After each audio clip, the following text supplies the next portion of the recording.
All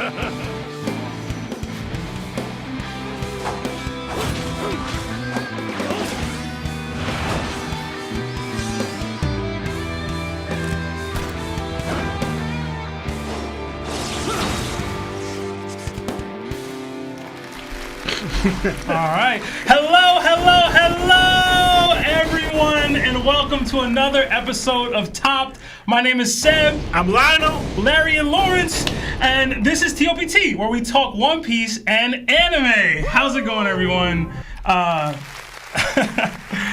This is episode 229. We have a fun show for you guys lined up. We'll be discussing One Piece chapter 1165, reading all your super chats, and hopefully getting to some Discord phone calls. As you guys can see, we are without Lawrence, and Larry said he's going to be a little bit late. He got flued out by our CEO, Shonen Showdown of the Shonen Syndicate.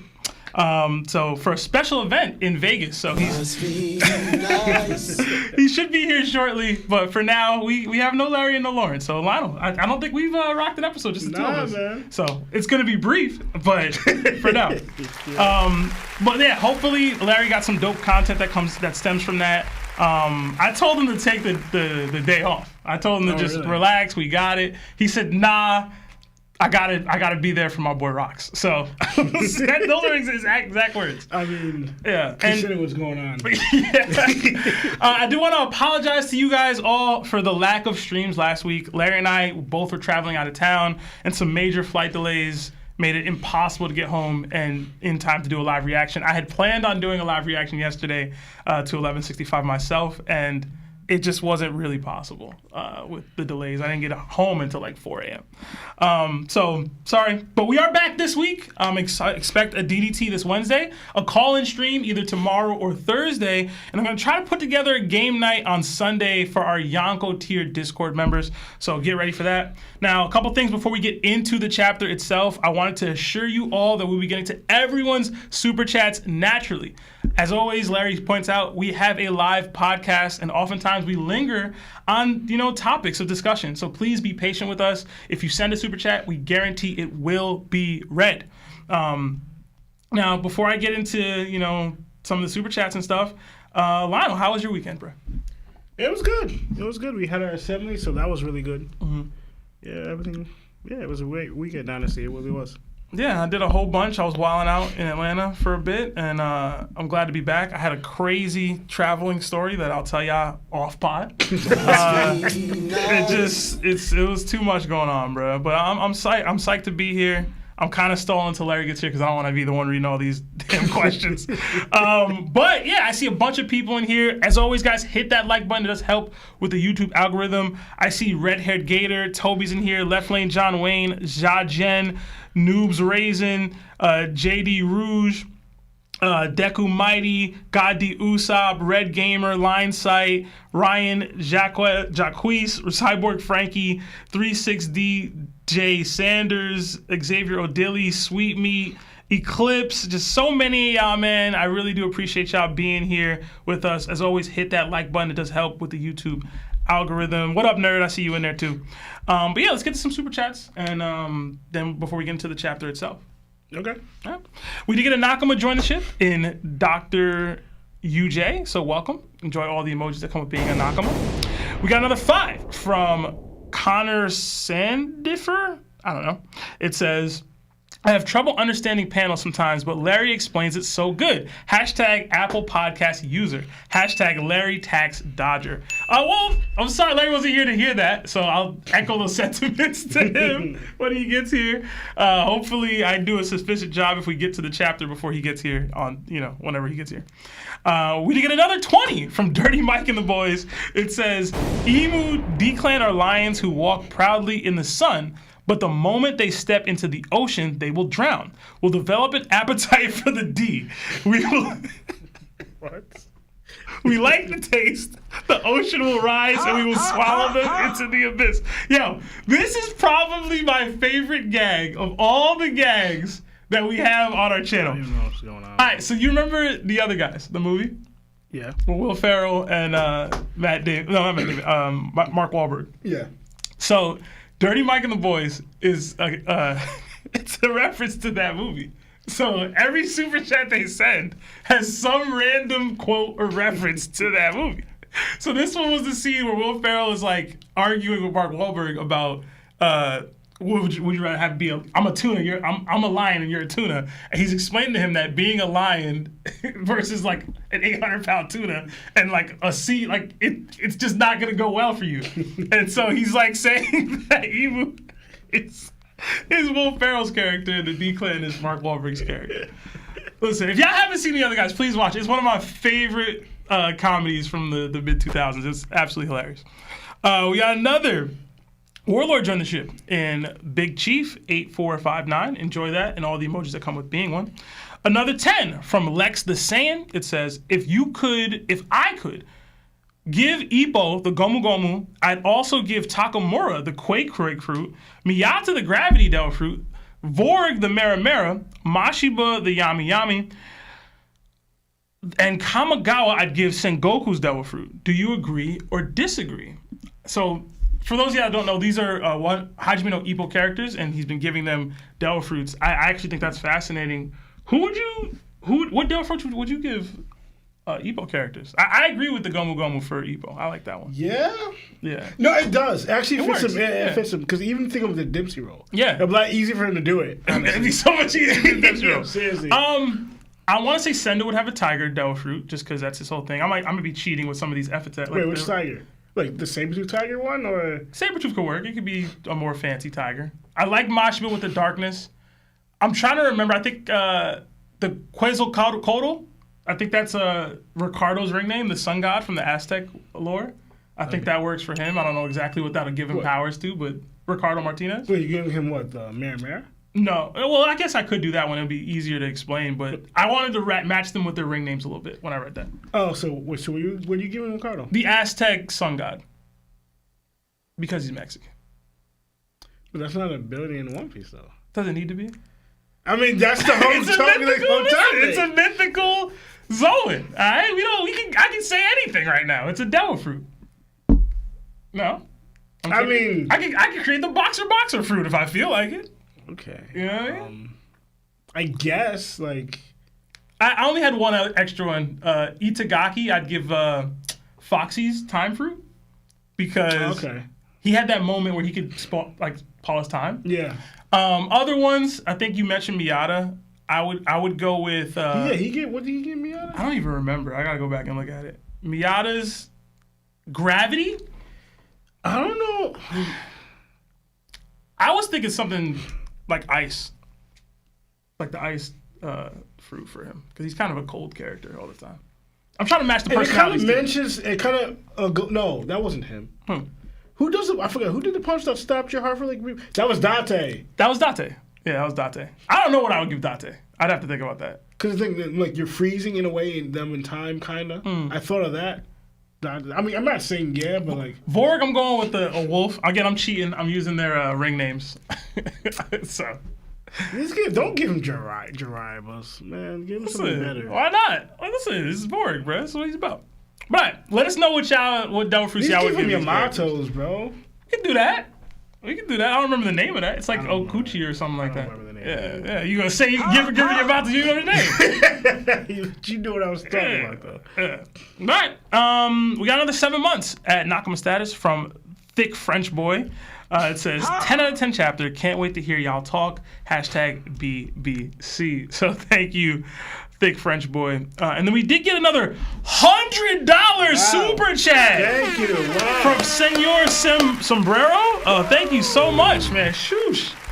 Throw the Nakama fist, the hearts, the W's in the chat. Yeah, the perfects in the chat for Sombrero. It says, Roger really said, let's chuck our hockey harder, but together. Okay, bro. Real talk, I love how our 3 old Yonko were all affected by Rox's betrayal and emulate different aspects of power they saw from Emu/the world government.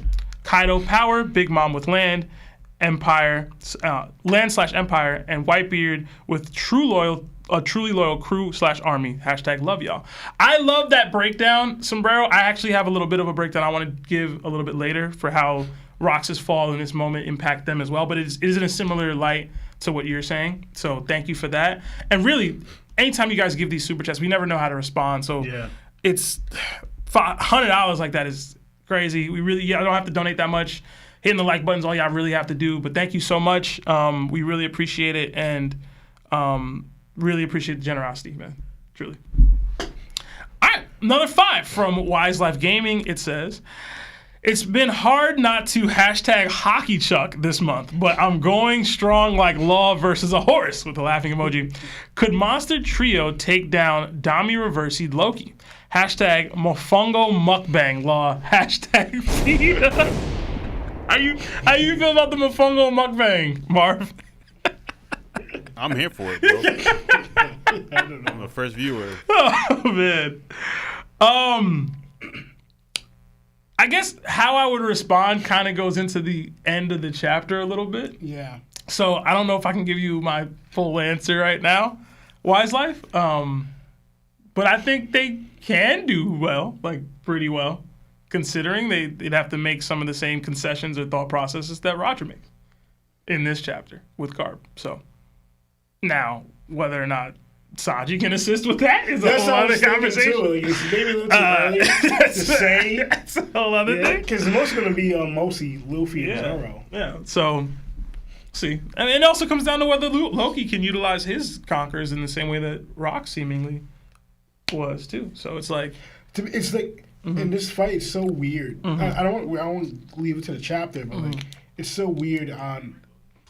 It's so weird on what's happening. That's I'm gonna talk about it and talk with you guys with it, but like just in your thoughts on it, because I do love that the hockey chuck has become a hashtag because this is essentially what Roger was saying. I mean, it's more to it, but this is the same thing. We get another Nakama join the ship in Red Gamer 8897. Welcome. Enjoy the emojis. Another 2 from Fell Winter Peak. Would Whitebeard off Rocks if Rocks had asked him as well? He'd probably try. Whitebeard's always been like a honorable, noble guy. If he sees Rocks is in pain the way that Rocks is clearly in pain and was asking Roger and Garp at the end of the last chapter even, I think he would. The question really is, can he?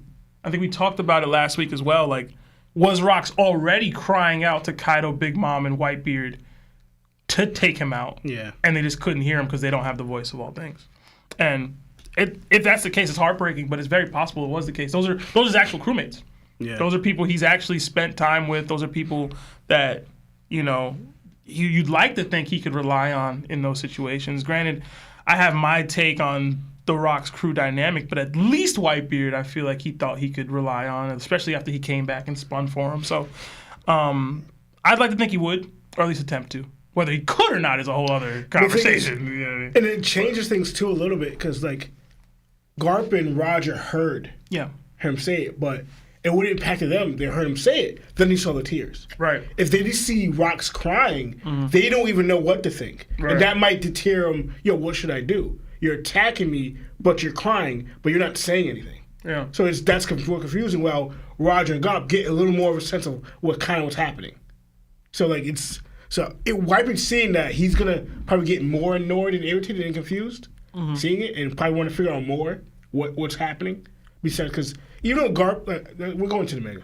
Okay. We gotta hold off. Yeah, well, stick around, Fellwinter. Another 5 from Blind Shepherd. Can't wait to hear y'all walk back that Garp and Dragon slander. I have never slandered Garp. Ever. Same. Y'all gotta talk to Larry about the Garp slander. Dragon? I ain't walking back nothing. Is what it is. I just ain't. Just be real with you. I told you from jump. It's not about. I've understood all of dragons in action since forever. I'm just not a fan of the mysterious dad trope in anime. Like I've watched enough anime that doesn't incite me. I don't enjoy that. And in One Piece, I'm just a bigger fan of crash outs. And Dragon is the opposite of a crash out. So I'm like, whatever, bro. Like, it's just he's not, but it's just. I mean, he crashed out here. That was cool. That was dope. But if you want to be an interesting character to me, I need a little bit more. So, I mean, if y'all like Dragon, that's cool. I don't knock people for liking him. It's just, it ain't for me right now. So we got another 2 from Lil DJ. Marco Cat King versus Big Mom. What diff and why? Marco Cat and King. Funny, Big Mom in her prime, right? They said it was Big Mom now. I'll be honest. Anytime I see a Big Mom matchup, I'm assuming it's the Big Mom we see because that is the quintessential Big Mom. Like that's the one. She has all the kids now. Has most of all her territory now. This is like the peak of her like reign. It might not be the peak of her power, but just when I hear the name, this is what I'm thinking. Yeah. You know what I mean? But no, because every time I think when you match up, I always want to think of that person at their strongest. Yeah. And like to me,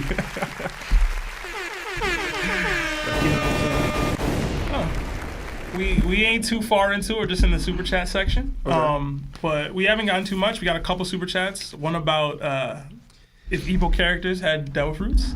We got a $100 super chat from Senior Sombrero, which was pretty cool. Senior, bro. Yeah. Jesus. Hockey Chucker has become a hashtag on the Yo, shout out to Lawrence, bro.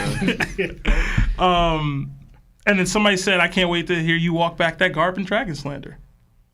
So I got some nice things to say. The commendation that Larry got. Oh yeah. Yeah, somebody said, I think Connor said, I have trouble understanding panels sometimes, but Larry explains it so good. Hashtag Apple Podcast. Oh, thank you. Yeah. Appreciate that, man. Yeah. I'll be trying. I was like, dang, Larry's about to not be here to explain these panels for me. But I did take time to write the questions out and the breakdowns. I took time. I'm not going to have to use it, apparently, unless you... No, I'm just fixing them up now, but... I can rock if you need me to. It's up to you. I mean... Either way you want to go. Also, what up, everybody? How y'all doing? Like the video if you haven't. Sorry that I'm late. I am sorry that I'm late. I went to Las Vegas to collab with Shonen Showdown, so it's been a lot. I just got off the plane. It's not. It took me 2 hours. No, it took me 5 hours to get off the plane. It took me 2 hours to get back to Jersey, and then it took me another hour to get here. So I'm still in pajamas. Yeah, bro. The air traffic situation is not good. Yeah, it's because not of the good. shutdown. It's bad. Bro. It's bad. It's not good, bro. Mm-hmm. Don't fly if you don't have to. You know what I'm saying? I can continue super chats, or you want to get back into it? Let's get into it, man. Let's read the chat, man. All right, y'all, stick around. We're going to get back to super chats in a little bit. Yeah. All right. Yo, if I stink, my bad, yo. I don't smell you yet. All right, just in case. I'm going to let you know now, Doc. I don't care. Be uncomfortable. Bro, I told you to just take the day off. Like, you would have been good. Here, man. You would have been good, bro. Yo, nobody here for rocks, bro. I gotta be, bro. Nobody here for him. I gotta be, yo. All right, well, we start with a cover page reader request. Beppo sleeping peacefully using Zeus as a pillow. And in typical Oda fashion, we see a bit more than that. Beppo is using Zeus as a pillow, Law is using Beppo as a pillow, and all three of them are resting on the body of Yomo, the sheep mink and one of Inurashi's musketeers, as rainbows and birds are seen flying behind them. What are y'all's thoughts on this cover page? And I'll start with Larry. I love how, like, Law and Beppo don't escape the gay allegations at all. Like, at all. And I love it, bro. I love it, bro. If y'all haven't seen the theory that I made about Beppo and Law being together low-key, then, I might repost it. I forgot. You should. Just for the funsies. Because it's still going. If you can edit this picture in there, I would. Bro, it hasn't been disproven. Hey, bro, what's that? It hasn't. Yo, they met on Swallow Island, bro. Yeah, do you see the rainbows in the background? Yo, there's rainbows in the background in this, bro. Mm-hmm. I'm telling you, bro. It's there. Wedding doves flying in the background, low-key. They on cloud 9? Must be you know what I'm saying? That was yo, wow, bro. Hey, man. That's it, man. Is it? That's it for you? Yeah, I just hope the gay agenda's alive for that. Okay. No. Yeah. Why? I'm serious. I'm not lying. Lionel? I have nothing. I completely so serious, disagree bro. with Larry the whole gay agulations and whatever he's saying. Well, them being together, it's just wild. And okay. He just views him as like a big giant sleeping bag, bro, like a teddy bear. I don't know, bro. You don't remember when like Law was on Zoe and Beppo just came running and jumped on his, on his waist, saying, "Damn, Captain, glad you here." Welcome back. It's the same thing. With Chopper be doing that all the time. Just he's not a big giant teddy bear. I don't know, bro. Well, Beppo's not a teddy bear either, man. Beppo's a grown bear. He's a grown mink. You know what I'm saying? He's being used as a teddy bear. And no, I'm not meaning anything like any weirdness about what y'all thinking. Nah. I'm just saying. I didn't have much else to add. I like when Oda adds more to the reader request than they ask for. Mm-hmm. And the only thing I noticed was Nami had fallen asleep on Yomo before when they were in Wano. So that giant sheep. So it's cool to have that little callback, but I didn't have much else beyond that. Yeah, I didn't have much, bro. All right. Let's get back to Super Chats for a little bit. I'll read like 5 or 4 or something like that, and then we'll get into the chapter again. But Larry and Lionel, we didn't actually answer the other Super Chat. So Marco, Cat, King versus Big Mom, what diff and why? Marco, Cat, and King? Yeah, the first commander trio. Big Mom, Hockey. Hockey diff? Hockey diff stuff? Yeah. Yeah, they're going to struggle to hurt her, right? Like, consistently anyway. And they don't have elite utility, especially in this case. I'll go Big Mom. I'll go extreme, though. I'll give them some respect. I'll go extreme, dude. No? I say high. Okay. I'd say high, too, but even then, that's kind of stretching. I've seen Big Mom struggle versus people before, Number 2, from Inferno, it says, Dragon finally did something. Where's Shonen at? Hashtag VBC. I think Shonen's live right now, actually. With RTTV. Yeah. Oh, yeah. They're in the area. Yeah. So, shout out to them. Don't leave this stream, but, open that in the background. You know what I'm saying? If you go to their stream, just spam TOPT. If you're gonna leave us to do that, then yes. But shout out to the boys. Shout out to Rob and them over there. If you want to go there real quick and just do it anyway, just do it. Out of pocket. We did get 5 gifted memberships from Dizzy BBL, so enjoy that. If you're accepting that, please throw the knock fist up for Dizzy. We got another 19 months at Yonko status, our highest tier of membership from Left Lane John Wayne. It says, happy to be here spending my birthday with the Nakama fist. Hashtag like the stream. Yes, like the stream. And Left Lane. Yes. Happy birthday, bro. Yes, brother. Happy one. Happy one. Man. Glad to have you. Thank you for being here with us. Another 5 from Justin Rivera. I don't believe you. Since he's sitting in that chair, that's law, and you can't prove otherwise. Pick 5 people to make a perfect crew and find the One Piece. You each want to give one? Yeah, Robin. There's no other answer. Robin? You got to start with Robin. Shirahoshi. Okay. Wait, did you talk about alive? Or past? Oh, I was going alive. It would have been Roger. Well, I would have said Joy Boy. Or Nico. All right, man. Y'all See, cheating. now y'all cheating. You know what, Larry? We got it, yo. That's Rocks, Roger, you know what I'm saying? All them folks. Joy Boy. We can't do that. Why not? That's cheating. That is cheating. Use people that haven't been able to find it yet. Okay. Yeah. I know people who have found the One Piece. Still rocks then. He might have found a One Piece. We don't know that. You know what I'm saying, bro? We can't use rocks.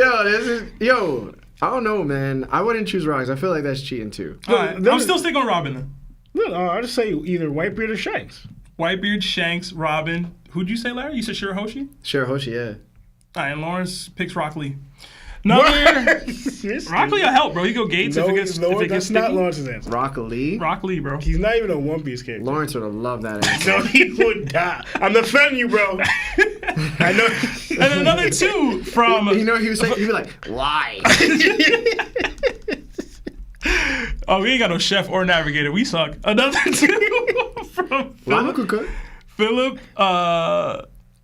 Murasoyita? I'm sorry. It says, hello, fine gentlemen. Greetings from Portugal. Oh, welcome, what's up from Portugal, man? I've always wanted to go out there. Yeah, I did too. Same. And another 5 months at Nakama status from him, Roscoe. It says, hashtag hockey chucker, hashtag bang bang buggy gang. I hate how, Lawrence is not here because that's what they did. Yo, I was saying it to Lionel. And he was like, nah. Literally hocked. Chucky. They Chucky hocked, bro. They Chucky hocked, bro. It's a little more to it than that, but pretty much, yeah. Bro. Chucky hocked. Yeah, bro. But let's get back into the chapter, guys. Again, we will get back to super chats in a bit. I could do this if you want. If you don't want to, then. I feel like if I don't do it, then why did I type all this? You know what I'm saying? Yeah, you're right. It's up to you. All right. Let's get into it. Yeah. Hand rub. All right. The chapter is titled Reverberations. The chapter opens up where we left off, with a tearful Rox attacking Garp and Roger. Roger and Garp speaking about hearing Zebek's cry for help. With the voice of all things, Roger comments that Rox's actions and attitude and his expressions all contradict themselves. Roger blocks a heavy hockey attack from Rox. Garp uses that as an opening to get a clean punch in on Rox straight to the nose. The Dami reversied Rox is pushed back slightly, but is able to use his Conqueror's hockey to overwhelming strength to knock both Garp and Roger back. The force from Rox's attack is so strong that a giant Conqueror's hockey burst is let out across the island, and the skies even split above them. We cut to the rest of the island as people scream that they must evacuate. Silver Axe is seen rushing to steal the saber of Zebek. Shiki happily proclaims this the end of the Rox pirates. We see other pirates rushing to the shore. We then cut to Marines, and Roger pirates speaking to their leaders via Denden Mushi. Garp tells the Marines to ensure that every citizen and sailor on the ship are able to depart ASAP. Roger echoes similar sentiments to his crew, saying that they do the same once Rayleigh and Shaki make it to them, and wait for him off the shore. We then see a close-up of an extremely determined duo of Roger and Garp. Both say to their subordinates, "I will be back." So what do you guys think of this opening part of the chapter? And we'll start with Lionel. So it confirms that Garp now is officially he hears the voice of all things, which was alluded to obviously the previous chapter, but we still not fully sure if he had it or not because his reaction was different to Roger's. Roger showed we already know he had the voice of all things, and Roger showed a direct reaction to what he heard. Well, Garp was hearsay. We alluded to it, we weren't sure, but this confirms because he's the one who's asking Roger, "Yeah, you heard that too?" So pretty much, this, which is dope. We find out that Garp is an official voice of all things here. What else? See, I was seeing Roger's reaction on it. It looked like he got a little more serious when he heard that, because especially saying that pretty much he's seeing Rock's reaction to this, but he sees tears. Yo, things are not adding up. And he gave that eye. He gave that hockey eye look. Mm-hmm. He feels some type of way. I usually see that look when when Shanks, Ace, nice. He just looks like Ace or Luffy do that look. When they're getting angry or upset about something specific. I thought this clash was dope, but also questioning because, like I said before, this is the first time we actually see Rox use hockey hardening. And I also question too, because we normally see Rox use when he swings his blade, it's always the separation and not hockey hardening. But it's always linkage and separation. Every time he does an attack, it's always blasting. We said, he's known for blasting, doing a cannonball blast attack. Mm-hmm. But this time he's not doing it. I found it weird. You remember what I said last week though? You remember I said that he's not using his hockey to what he's supposed to be using it to. Okay. So? He's fighting in a different way. Yeah, I was his style is completely different to me. That's what I'm saying. Yeah. That's what I was trying to point out. I was saying that too, but I have something else that too as well.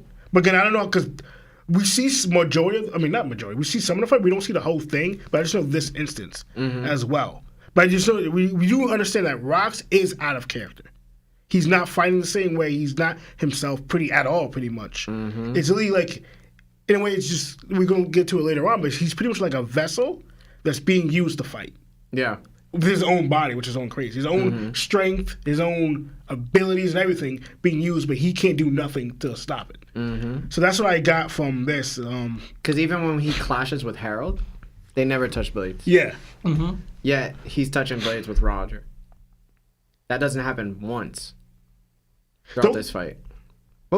We'll get into it, like the later parts, but it's interesting to look at. I'm so glad you pointed that out.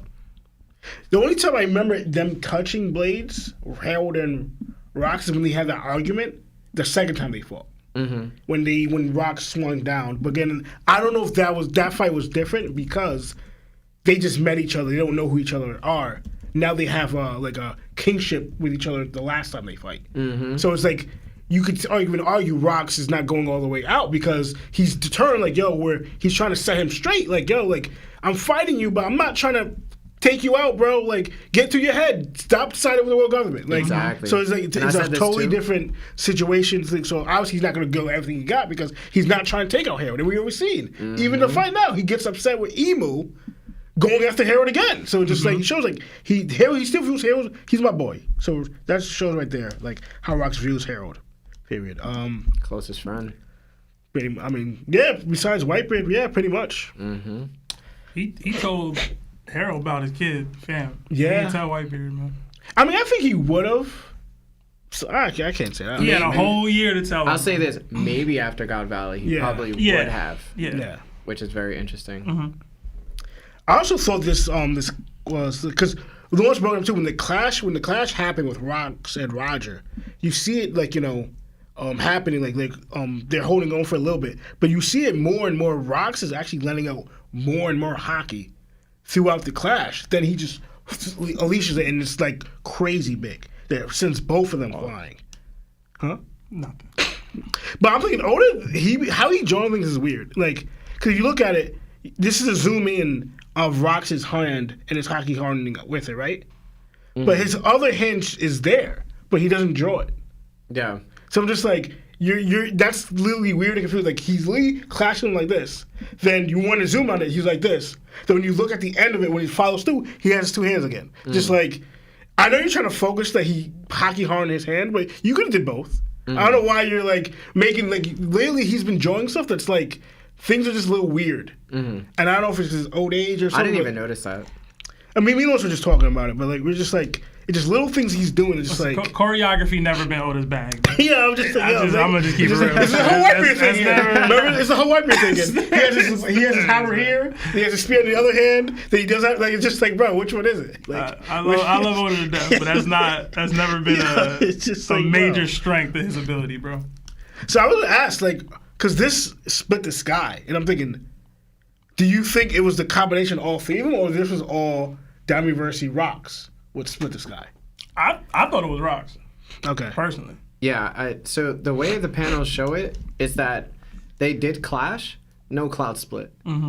Then they're forced back by Rox, and then after they're forced back, they're not letting off Conqueror's Haki anymore. Then Rox releases his Color of Supreme King's Haki, and then the sky splits.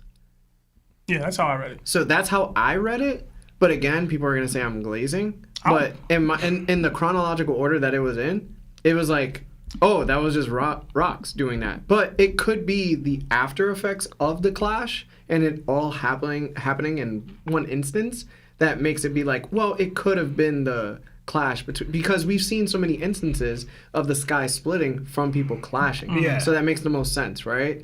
But there are times where the clouds have separated because of somebody's Conqueror's Haki. Luffy proved that on Onigashima with Kaido. Yeah. So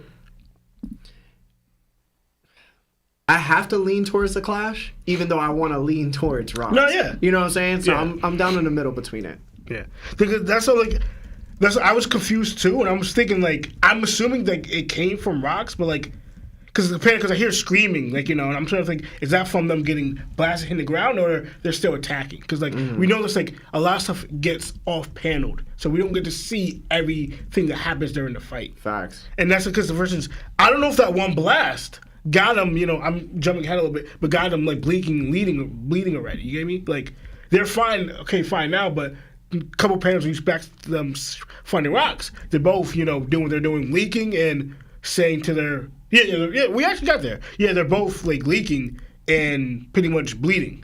Something is that from that one blast or they kept on fighting? That's why off panel stuff it's hard to tell what's going on. Yeah. Because you make other stuff happen during off panel, so just like what are we missing? What else happened that we're not seeing in this fight that so we're just going to our own imaginations. Or this happened here, or so just like it's just difficult. But again, the whole thing was dope to me. I have a little more as obviously the fight progresses, but I want to stop here. All right. Where exactly did you leave? I'm sorry, because I was just trying to get everything in order for myself. I will be back. That panel right there. I will be back. Yeah. All right. That's so funny because I actually went into the end of the fight. Yeah. Oh. Not the end of the fight, but like right before the Ray Lee and Shaki and stuff like that. Oh. Because it just yeah. But my bad. All right. Anyway. Let's get to my notes. I'm so sorry. I'm so ill prepared. It was so busy. All right, so I'm gonna save the hockey talk for the end of the chapter on my regards because I just feel like it works best just to talk about everything that happened. Yeah. This was my favorite part of the chapter, guys. Seeing two of our favorite legends, Garp and Roger, on opposite sides of the world coming together to face an evil that threatens everyone, not just their own factions, was honestly incredible, yo.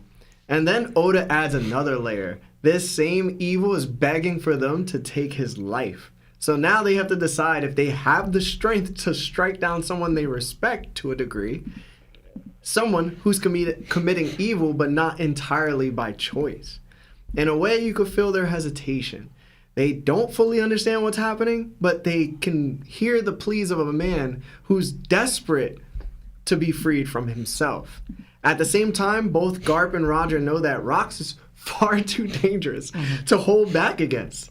And what makes it even worse, Rox is stronger than both of them. So could they even afford to hold back, no matter what was really going on? So that's where I stood on that part. I'll get more into it though. But Kyo stealing the ship was wild. I really... Was it... Because you said the Saber of Sebek. So... Is it... Did you find out that's the ship's name? I don't know if that's what I assume that that's what the ship is called for him as well, because that's Blackbeard's ship. Yeah. Right? I always thought that that's the ship... That was Sebek's actual ship's called, what it was called. I could be wrong on that. I didn't do any additional research to check to confirm that. But it is the Rock's pirate ship that he's taking. They never said the name of the ship, though. Yeah. Rock's ship. No, that's why I was like, let's say we're Sebastian knows something I don't. No, but I'm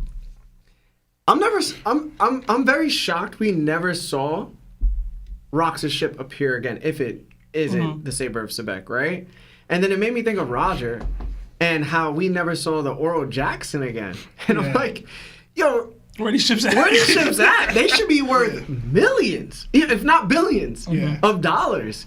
Especially if I am to assume that Rox's ship might have been made out of, the Atom Tree because he's cool with Harold. Yeah. You know what I'm saying? And then we got the Oro Jackson who was made by Tom. That was also made with the Atom Tree. So I'm like, yo, these ships should be worth. Yeah, seriously. Yo, They probably got confiscated. Bruh, yo, they had some. They had to do something with them. We bro. might find it. I would have sold them if I was the world government. Sell them? Put them in a museum. Get mad money, bro. Yo, straight up. But it does make me wonder about both of them. See, that made me think. Do you think the Oro Jackson might just be at Might be. Rafta? Or no, probably not. They left it. Or it might be at Water 7. Honestly, when you said the Saber of Sebek and that, like, you assuming that's Rox's ship, you just made me think of Blackbeard. Honestly, if that is Rox's ship and Kyo had it, then I'm thinking that made me think that they probably, if he still had it to this day, Blackbeard, it looks like he's going after certain people, like the former Rox pirates, and taking back what used to be his father's. He's taking back the Sebek, the Saber of Sebek. He's taking back Hoshoshu, which his father also ruled. There's two things, if that's true, there's two things that he knew his father used to have that they're not in his possession anymore, and he got both of them back. So what I thought too, and I don't want to cut into your time. Good. When I thought it was the Saber of Sebek, if this is indeed like that same ship that Blackbeard now has, I know we talked about leaving things behind for people or whatever to learn history or whatever. It's possible that's how Blackbeard has so much knowledge that he got it from the ship itself. But like Rox had like a composition notebook. He's just writing freestyles and like the things that happened during his times. Odin did it. I met this baddie, Eden. He started talking about how he used to dig her out. And the Blackbird's like, wanna read this? Mommy? Mama, no. Mama, no! Don't do it! I can't, bro. But yeah, that's Under the starry night of Shaggy's rip-off bar. Saw this fine thing. she was serving drinks. Usher was playing. See, now you make me think of something stupid. We should have started night. But you think of Blackbeard crying in his room. That's why he was crying. He read the book. He read the notes. Mama, no.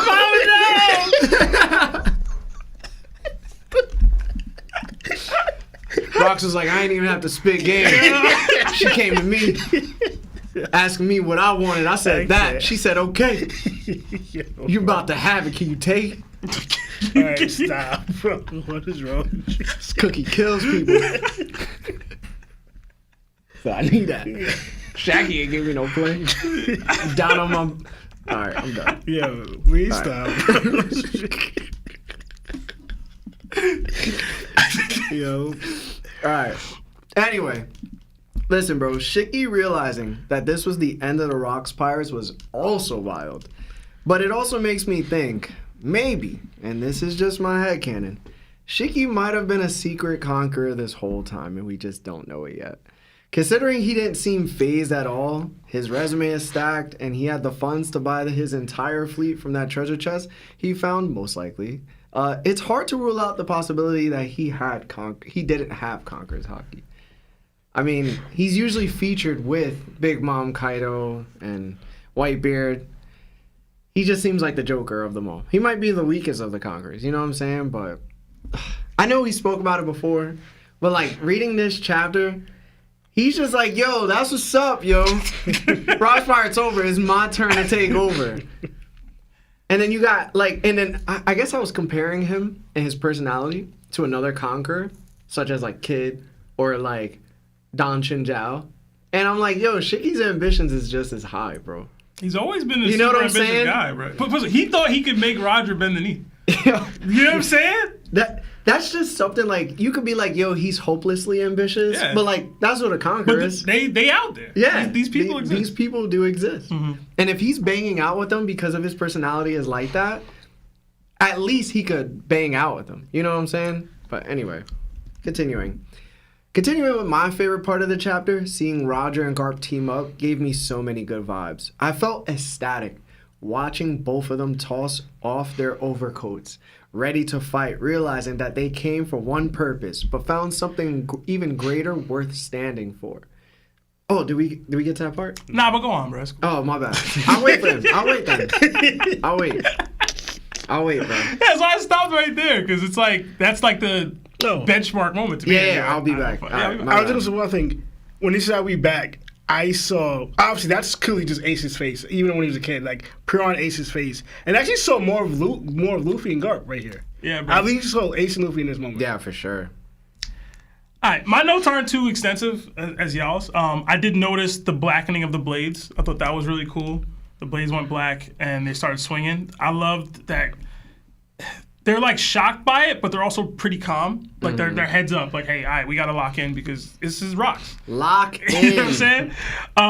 And I loved, and I don't think you guys pointed out exactly, and it goes deeper into the later parts of the chapter, at least with the fight choreography, that it's like I'm gonna use this opportunity to do this kind of thing. Roger swings, Rocks blocks it, Garp jumps up and swings on Rocks because the opening is now there. And then Rocks retaliate and countering them and knocking them both back.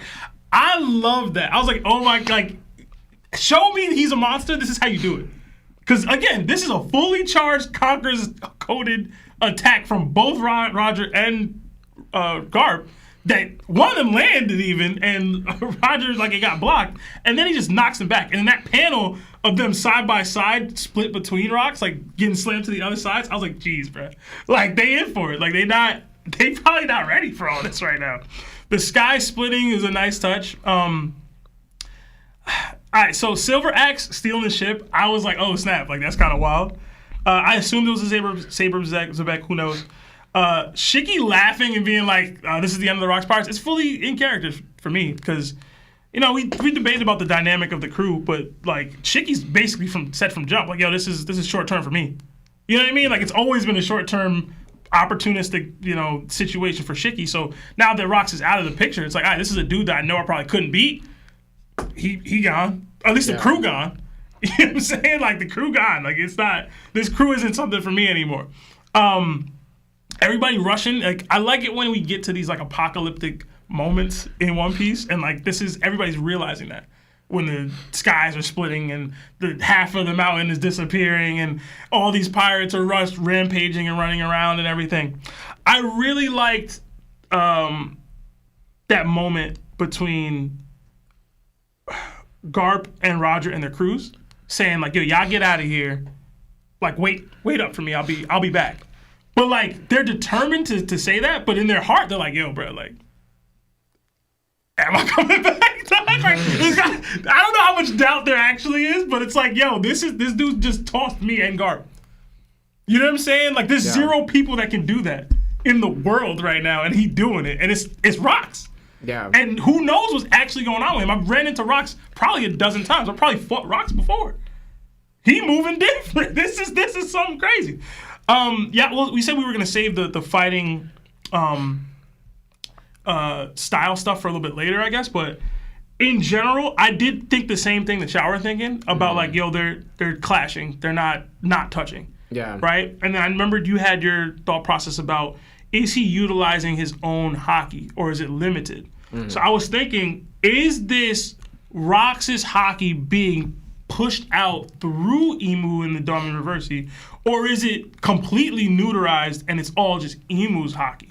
And I was questioning which is a scarier proposition to deal with. You know what I'm saying? Because as far as hockey goes, Emu seems to be up there as far as the top tier. But like at the same time, we saw Rox doing crazy stuff. So I was like, would it be better if Emu can amplify Rox's already existing hockey capabilities, or would it be more terrifying to have to deal with Emu's already top tier hockey? Yeah. Or is there a way that we can make both the thing? You know what I mean? So I was like, I don't know what the answer to that yet is. I thought some of those things too. Yeah, so I didn't know what the answer to that exactly was. But it is different though, because like he overtakes Gunko and Saturn. Right. He's not overtaking Rox. Yeah. So when it comes to Emu's hockey being released through Rox, I don't think that's a possibility. But I think that he's puppeting Rox and using whatever Conqueror's hockey he may have, but it's not at Rox's arsenal. It's kind of like it's just leaking out, but he's not controlling it or utilizing it or even getting stronger with it, right? So you'll see later in the chapter what happens, of course, but it's like Rox doesn't even have the decision to do something like that. Yeah. So he can't even output an attack as his final attack and tire himself out to the point he can't get up anymore. So already that's what it means. That's what I was trying to say last episode, is that Rox is incapable of using the fullest extent of his hockey the way he wants to, and he's not able to get stronger with his hockey the way he wants to because he's not in control of it. And like people were saying I was being a hater, but I'm like, this is what Katakuri was explaining to Luffy about observation hockey. If you're not calm, you're not able to use it to its fullest extent. Katakuri also explained that, you know what I'm saying? So it's like Rayleigh has also explained this. You have to be able to realize what's what. And that's even happened with Hyoguro when he talked about Rio and how to utilize it with outward emission in order to hit somebody from the inside, or inward emission, right? If you're not capable of maintaining it or utilizing it in a certain way, you're just not as strong. Yeah. Plain and simple.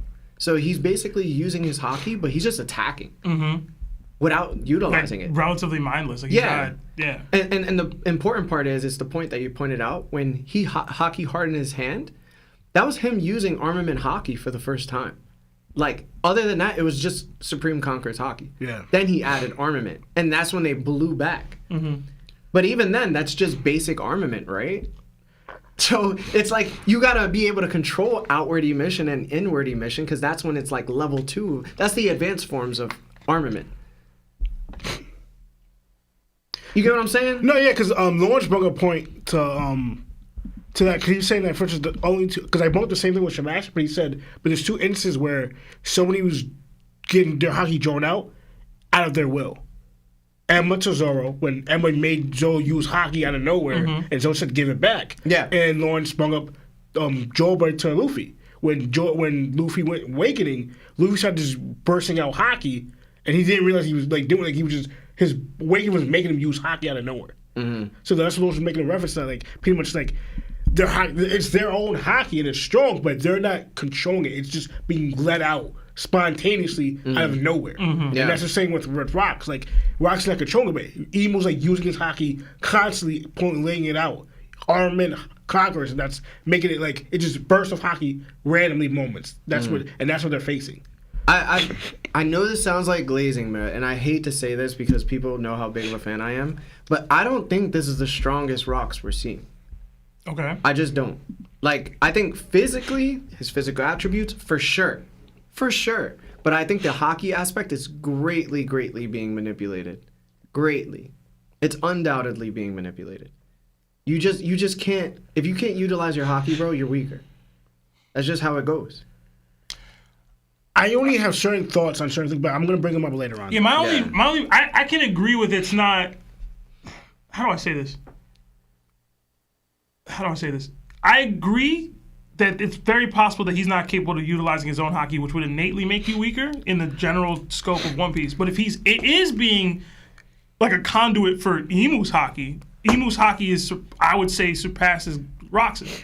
You know what I mean? So it's like that with the physical buffs would still make him stronger than Rox can. Like, put it this way, you're under the belief that Rox alone would be able to defeat this Rox. Yeah. I don't know that. I don't. For sure. I don't. You know what the problem I don't know is? that. You know what the problem is with what you just said?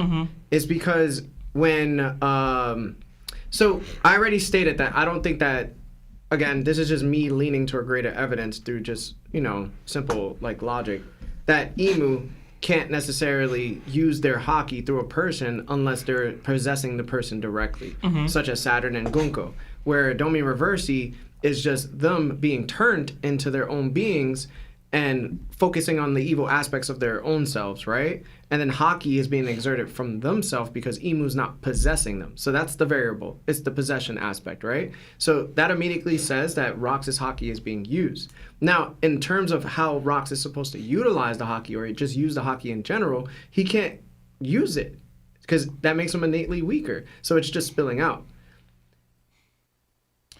It would in a typical sense. You know what I'm saying? But in this case, where hockey's being utilized in some way, if it is Emu's, then again, he's just a stronger hockey user than Rox is. But you know what I mean? So I don't think it's like, even Emu's. if it's not the peak of Emu's hockey capabilities, like it's stronger than what Rox has shown. Yeah. To this point, I would say, like he's knocking Roger and Garp back.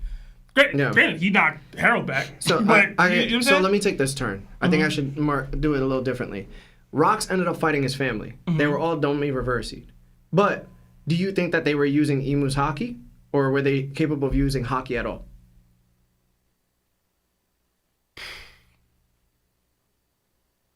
I don't know. Okay, so probably yeah. So you could say yes, or you could say no. Rox took them out. Yeah. So it just proved that Rox's haki was stronger than whatever Domi Reversi Emu was at that point, and that doesn't make sense to me. Because then it's supposed to be, I see Emu touch Rox, and when he does, Rox resists, and then Emu uses their haki to overturn him during that moment. So I already know that Emu's haki is stronger than Rox's. But what I'm saying, what I mean by that is, or at least what I gather from that is that the host strength, the host base strength matters. Like Domi Reversi Dory or Domi Reversi Bragi is stronger than random fodder Giant. Of course. Just off the base that they're a stronger person with a stronger will, etc. So you gain more from Domi reversing a Rox character than you would from Domi reversing any random character, any random person. So like if there is a benefit to Domi reversing a stronger person with stronger haki, it implies that even their haki is either being buffed or they're being able to tap into Emu's haki at a level that the other people just wouldn't be able to. I don't know if that even makes sense, but you get what I'm saying? Like, because I'm a hockey master, when you take over my body, now that I have this generalized skill set to utilize hockey in a way that this other person couldn't, I can manipulate the hockey you're now bestowing upon me through the Dami Reversi better than the other person would. I hope I'm making sense when I say that. No, you are. Yeah. I think the only variable that you're really pulling out is that Imu can push a person's hockey into a certain category when they weren't capable before. Okay. But for me, when Rox dominated his family and they were all Dami Reversi'd and they were all defeated, it didn't matter what possession, what Dami Reversi hockey was given to that person, because ultimately they fell to Rox. So if Imu Dami Reversi somebody with a higher capability of hockey, I don't think necessarily they get boosted. I just think that necessarily it's not more likely that that person's being boosted hockey-wise because they're also not in control of their own will. Like, for instance, right now, Rox is literally having a discussion with these two gentlemen about taking him out. So already his will itself is being manipulated by Imu, granted, which makes it where Rox can't fully be willful during these moments. No. So his will is already compromised. The only thing is, if Imu is hijacking this hockey that Rox has, he's utilizing it in a very wrongful way. Like, he's clashing with people. He's not using it where he's sending sword blasts. Yeah. Overall, it's just being mismanaged. Right. So if it's being mismanaged, it's not being used to its fullest capability. I can agree with that. I mean, like Lionel pointed out, we don't get to see the whole fight, but I can agree with that he's not fighting to his capability, but I still think it's a stronger version of him just fighting wrong, if that makes sense. Yeah. Because he definitely gets a boost in overall strength and overall power. Yeah. It's just like he can't tap into utilizing this buff in a way that he would if he was of his own mind. Yeah. Which, like you said, that makes you innately weaker, but it still can make you stronger than your base would have been without the buffs. I hope that all makes sense. But I get what you're saying, though. Yeah. I do. And I even agree to it to a degree. So this is the only thing I'll say, too. It's like, we assume that Shanks is stronger than King Harold, right? Like, do we agree? Like, there's a strong possibility that he is? It's a possibility, yeah. All right, but why do you think that? Harold is bigger. Harold is most likely, stronger in every aspect, right? Because of his size, right? Well, when it comes to hockey, this is what gives Shanks the advantage in just winning. So the size doesn't really matter. It doesn't matter how fast he is, right? It doesn't matter about any of that. It's the fact that Shanks just can beat down on King Harold if he wanted to because the hockey is there. You know what I'm saying? Maybe. So what I'm saying is, at the end of the day, it all comes down to, it doesn't matter how big you are, it matters how big your hockey is.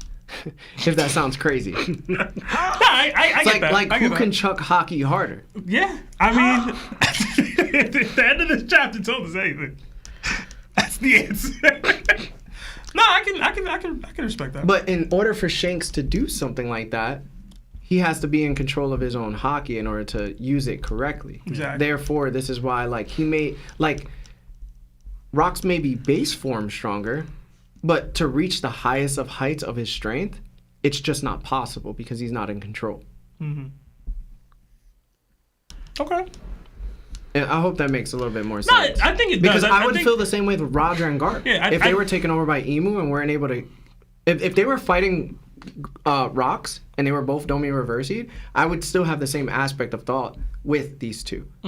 Because I know that's not how Garp is capable of punching. And I know that's not what Roger was capable of doing, Like, if Roger never used... Sebastian always says, name moves, right? Like, name moves grants you the ability to say, yo, this is one of my moves. This is me using my strongest move. This is what I got. This is what I'm outputting. This is what I know, right? Rox hasn't said a name move yet. I don't think he can. I mean, he can, right? Exactly. So therefore, whatever will he's pushing into that move is not being executed. He's just randomly swinging at this point. Yeah. Now, I'm not trying to manipulate the conversation or confuse. I'm literally saying, like, this is how it makes sense to me. When I'm told from other people during debates, this is when people use their strongest attacks and when they don't. So if this person's not using it, then I have to assume, granted, right, through that logic, Rox is not capable of doing it either. I'm just glad you're on my side of the name moves. I'm not. I'm not. For I'm definitely not. For once.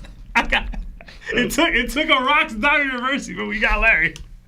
Named attacks matter, y'all. They don't have it, bro. They matter. On certain sense, yeah. Because matter. like I only say yeah to a degree, but it matters the situation and the context. Because like Exactly. Again, what's stronger? Because tell me, what's stronger? Divine Departures that Roger did on Odin, or the clash the attack he did on Whitebeard when they clashed. Because that clash that he did on Whitebeard is clearly stronger than He didn't say a name. and his blade wasn't even black either. Exactly. So, and he didn't want to take out Odin because he wanted him to join his group. Listen, context has always mattered. Exactly.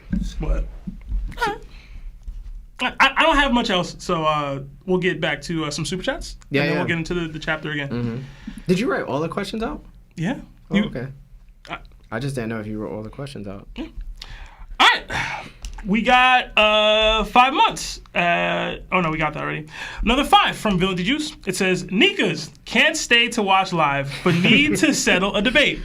Are we going back to God Valley, or are we done?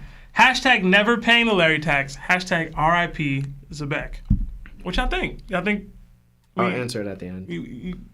Okay. Yeah. I guess we can answer it. I'm sorry. Villain, you have to hear it at the end, bro. Villain says he's not sticking around anyway. So Villain, skip to the end if you want to answer this on the playback. There'll be a timestamp. Yeah. Another 2 from Bernard Garrett. Diamond Reverse swaps you with the devil in the fruit. Some people have been swapped without devil fruits though. Right? Yeah. So I don't know. Broggy and Dory don't have devil fruits. Yeah. I think most people that have been Diamond Reverse haven't had devil That's fruits. what some people Yeah. think that have that theory about you can't be Diamond Reverse if you have a fruit. That's Yeah. what people think that, but we don't know. Nobody has been Diamond Reverse with a fruit yet. Yeah. Yeah, I don't think it's not the same thing that's happened in Gunko, right? It's just overall possession. Yeah, that's possession, bro. So, And that's the same thing what's happening to Saturn. He has a fruit and he's possessed. Maybe. Another 10 from Dizzy. It says, love the pod. I think Garp is likely a Davy. More we go, I'm thinking Dressrosa is a major Void Sentry foreshadow. Davy is King Riku, who was hiding in the area cellar until his reveal. So Davy Jones is still alive? I don't know if I like that. I can definitely see the correlation between Davy, now that it's been revealed that he was like once the king of the world or whatever, being the King Riku or the good king that lost the kingdom kind of a thing. I can definitely see that. I don't know about Garp being a Davy clan member per se. I don't know if I'm there yet. But I mean, I suggested it last chapter. Yeah, he did. Yeah. Hey, it's all possible. Another 10 members gifted from Project Iceman. Thank you so much. Throw the knock my fists up from Ice. Another 5 from Fardia. I think it's just Faria. Imagine when Garbs was fighting Roger and Garp and said, F this, we going off screen. And that was the end of the flashback. Wait, what? Yeah. What happened? Oh man, I'd have laughed so hard. I'd have hated Oda for it, but that'd have been one of the funniest fourth wall breaks of all time, bro. Take it off screen, cuz. Go off screen, Take it off screen, cuz. We got another 3 months. Knockma status from Jameer. It says, you guys read books? If so, what do you read? No manga. Do I read books? I read books. Yeah, I read books. What kind of books you into? I read books. I got those books. I used to be a huge fan of the Alex Cross series. Really? Yeah. Okay. I used to love those. Yeah. I used to picture Samuel Jackson as the main guy because he played in the movie. It used to be good too. I've read like one Alex Cross book. Yeah, they're pretty good. I have an obscure book taste, I'd say. My favorite book of all time is called Homegoing by Yagiasi. Mm-hmm. I would say... What about that check it Latina out. book that you had? It's like that really good-looking girl on the front cover, just half naked. What? Kept it under your bed. I was like, what's he talking Bro, what are you talking about, man? Oh, that was different. Oh, that was different. It's a different book. Different kind of Yo, book. this Kakashi wave. Lana only reads one book, man. A good book. Good book. I was reading some of that book on the plane, by the way. Yeah? Yeah. The JW version? Nah. I was reading the Genesis. I read 1 through 6. Okay. I had a little theory for a second, though. I went into full One Piece mode. It was so funny. Theory crafted in the Bible is wild. Yo, maybe I'm like mentally just so far gone now with One Piece that I really was like, Yo. what did that mean? Yo, I can't. That's funny, man. Yeah, bro. I mean, it was good, though. Spoilers, you know what I'm saying? Nah, it's been out for a minute. It's been out for a minute. It's been That's out all you. for a minute, bro. That's all you. You know what it was? It was because I heard something on TikTok and they said something about Adam and Eve. And I wanted to, I don't think I've ever read the full story of Adam and Eve. So I had to read it all, like I had to read it. And then I just got stuck reading and I just kept reading. Okay. So at one point I was with my lady on the plane and I was like, yo, what do you think this is saying? I was like, yo, what? And then she was like, no, I think it's saying. And then we were discussing it for like 40 minutes while we were trapped on a tarmac for 3 hours. God, bro. And then had to go back to the airport because government shut down. I was like, all right. But we laughed and had some of the best conversations, though. It was so funny. We literally were theory crafting for a second. Yeah. She was like, yo, you gotta stop thinking like this. You guys, drop your best book recommendations in the chat. Now we really are a book club. Really are, bro. We're going to get back to the chapter now. We'll be back with super chats in a little bit. All right. As the chapter continues, Garp tells Roger that he intended to arrest both Rox and Roger. Roger replies that he was set on stealing Shaki and the treasure and escape. Both legends toss away their captain's jackets. Roger suggests that they team up for a minute. Garp says he has a number of issues with that idea, but he can't afford to let Rox run free. Rox suddenly attacks Garp as he dodges. Roger uses that as an opportunity to attack Zebek from behind, sending him headfirst into a wall of stone. Garp then grabs Rox's leg and slams him to the ground in the ground floor, asking if there's any way to break him from this curse that's overtaken him. Roger then follows up with an attack of his own, screaming at Rox to wake up. A large Conqueror's Haki burst is let out as a result. We then cut to Rayleigh and the Roger pirates. Ray says they must hurry and that Roger won't stop until they all evacuate the island. A Roger pirate comments that the Haki is off the charts. Gloriosa also asks Gabon if she can tag along, and Gabon is shocked. We then cut to Kaido and Big Mom arguing. Big Mom says that Kaido owes her for life for taking the Devil Fruit from her. Kaido replies, fat chance, finders keepers, and you lost. He claims he's going to create a new crew where violence rules all. Big Mom tells him to keep dreaming and that the day Kaido can beat her will never come. Struyson then tells Big Mom they need to get a move on. Kaido and Big Mom seem to agree to fight it out in the future. We cut back briefly to Rox putting the paws on Roger and tossing Garp back simultaneously. The duo is struggling to compete with the Damied Rox heavily. We cut again to Whitebeard standing tall. A mysterious man is sitting atop a hilltop and asks if he's the one who knocked down that mountain. Whitebeard asks, who are you? The mystery man comments that the Rox pirates are falling apart. We see he is revealed to be Polo Graham, captain of the Polo Pirates. He also holds a striking resemblance to Marco, the eventual 1st Division commander of the Whitebeard Pirates.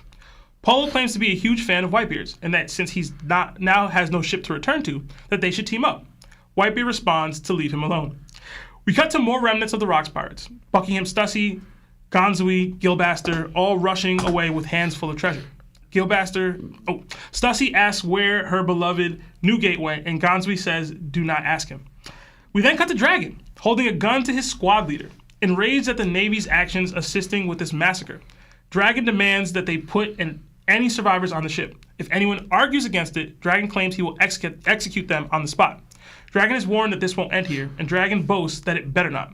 We then see Ray and Gabon rushing back to the island, telling the rest of the crew not to follow them. And an ominous Saint Saturn, seemingly still possessed by Emu, giving the order that that island will never have existed. Understood? So what did you guys think of this part of the chapter? And we'll start with Larry. All right, bang. So that's exactly where I left off, too, when I was doing the questions. Mm-hmm. I have no idea how Roger's going to react when he finds out Gloriosa's on his ship. Yeah, I know the same thing. It's like, bruh, like imagine getting back to that ship, and not only Why is she here? Who invited her? not only that, really booed up with Shaggy over I here. know. You know, I'm gonna be honest, bro. If I was Roger, crashed out. I just have fun with her until they made it back to Amazon Lily. Oh man. Okay. Cause I'm a dog. I'm a dog.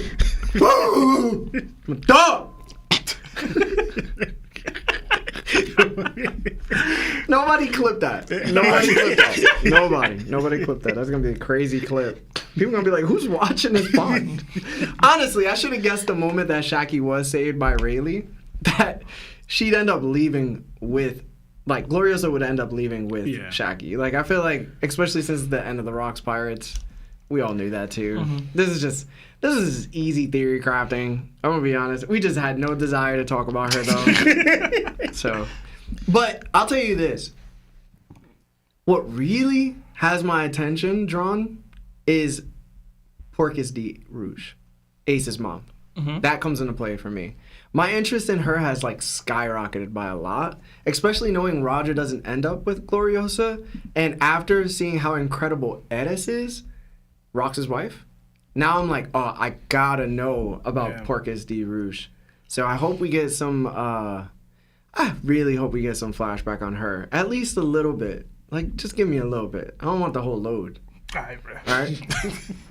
The Kaido and Big Mom interaction was so forced. Oh my god. Easily the weakest part of the chapter. I don't care what nobody says. I get it. It feels like their whole sibling rivalry was kind of like shoved down our throats, bro. Especially since it didn't really pay off in Wano. It actually makes that arc feel a bit weaker in hindsight.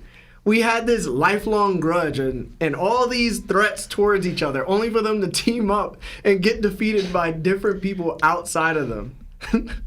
Big Mom never came to collect, and Kaido never got the chance to crush her spirit. I don't know. Maybe I'm the one in the few in the community who feels a little let down by how this turned out for them, but it's fine because I still love both of their characters, regardless. It's officially confirmed. I think we can say that Marco the Phoenix's dad is the pirate we barely saw in that panel when God Valley erupted. Mm-hmm. His name is Polo, or Polo Graham, like everyone knew it would be Polo. Marco is basically a spitting image, just older. Mm-hmm. So Nepo piece is real. Polo is also the captain of the Polo Pirates. I wonder how he'd feel being such a big fan of Whitebeard, only to find out that his own son, Marco, ended up becoming the captain of the Whitebeard Pirates after Whitebeard passed away. Yeah. He'd probably lose his mind with, like, disbelief, yo. He'd be like, what? You serious? My kid? And you lost immediately after? Shut up. Couldn't stay fired for like 2 more years? I also started wondering if Polo has a devil fruit. He seems to be flying. Yeah, floating, right? And while I am not too keen on the idea of him having the phoenix fruit, I wouldn't mind if it was another mythical flying bird fruit. I will be honest. It actually gives me Pokemon vibes with the 3 legendary birds. Okay. Articuno, Moltres, and Zapdos. So I'm hoping he has a different one we haven't seen before. You guys remember the 3 legendary birds? Mm-hmm. Yeah. I think one's lightning, one's fire, one's what? Ice. Okay. So I was hoping, like, maybe we get another flying one.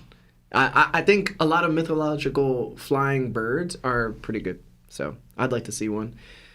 All right, Dragon, my boy, you was the absolute highlight of this chapter.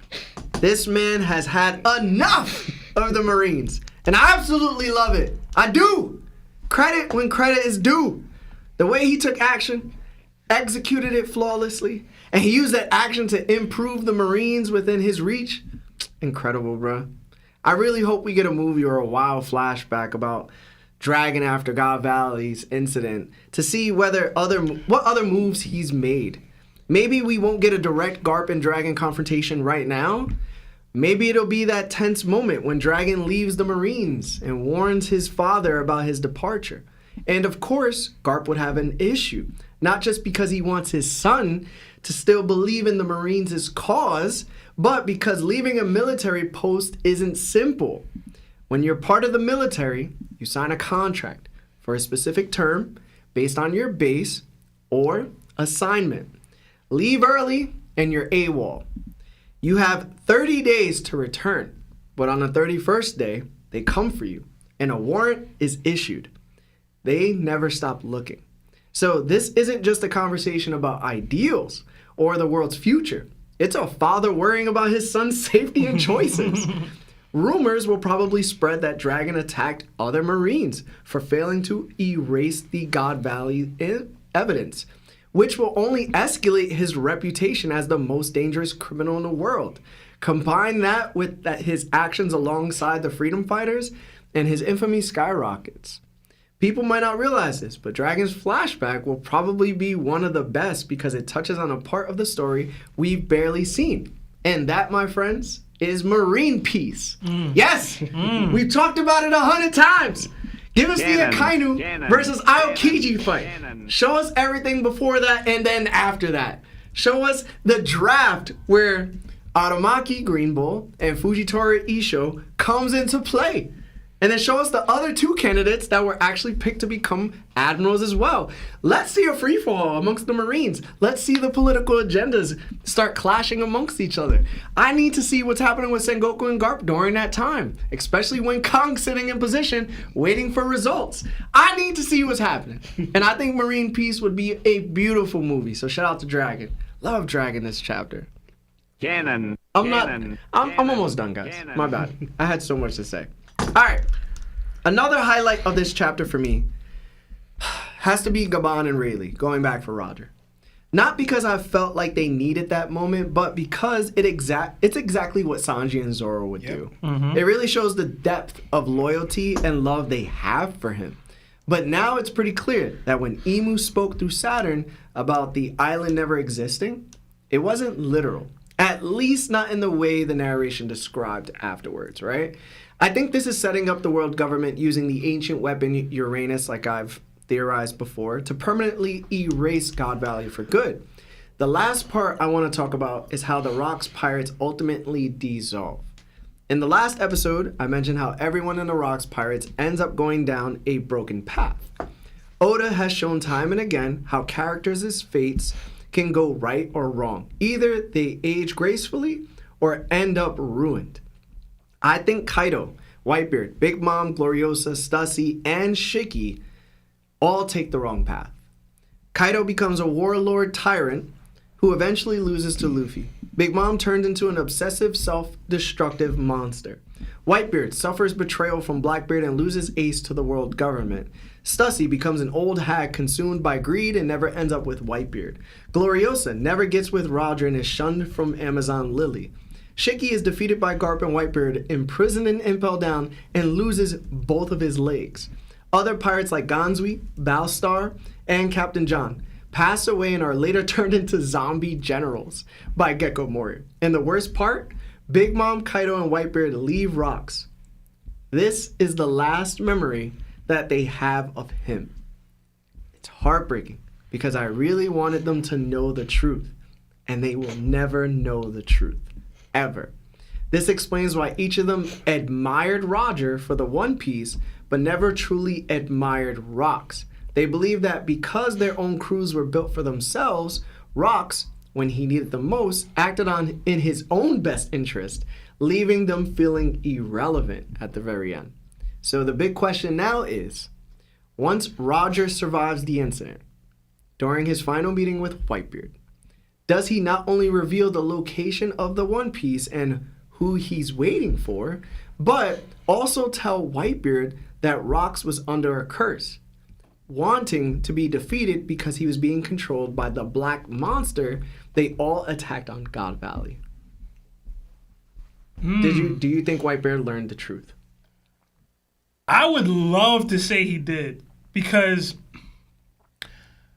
Roger saw Whitebeard fighting there with Rocks. Like, he saw him go back. He knows that he was a Rocks pirate. And even when he originally jumped into Shaki's bar, his first thought process after he wasn't able to get with Shaki was, I want to drink with Whitebeard. Mm-hmm. So at the minimum, like, Whitebeard was synonymous with rocks for a time, at least during that time.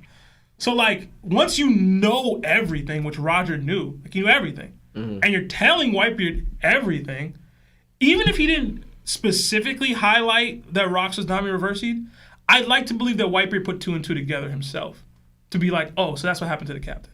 You know what I mean? Like, obviously, it was 40 years ago, whatever. Like, a lot of stuff has happened since then, but it's like, he's probably always wondered about that. Like, he never sees him again.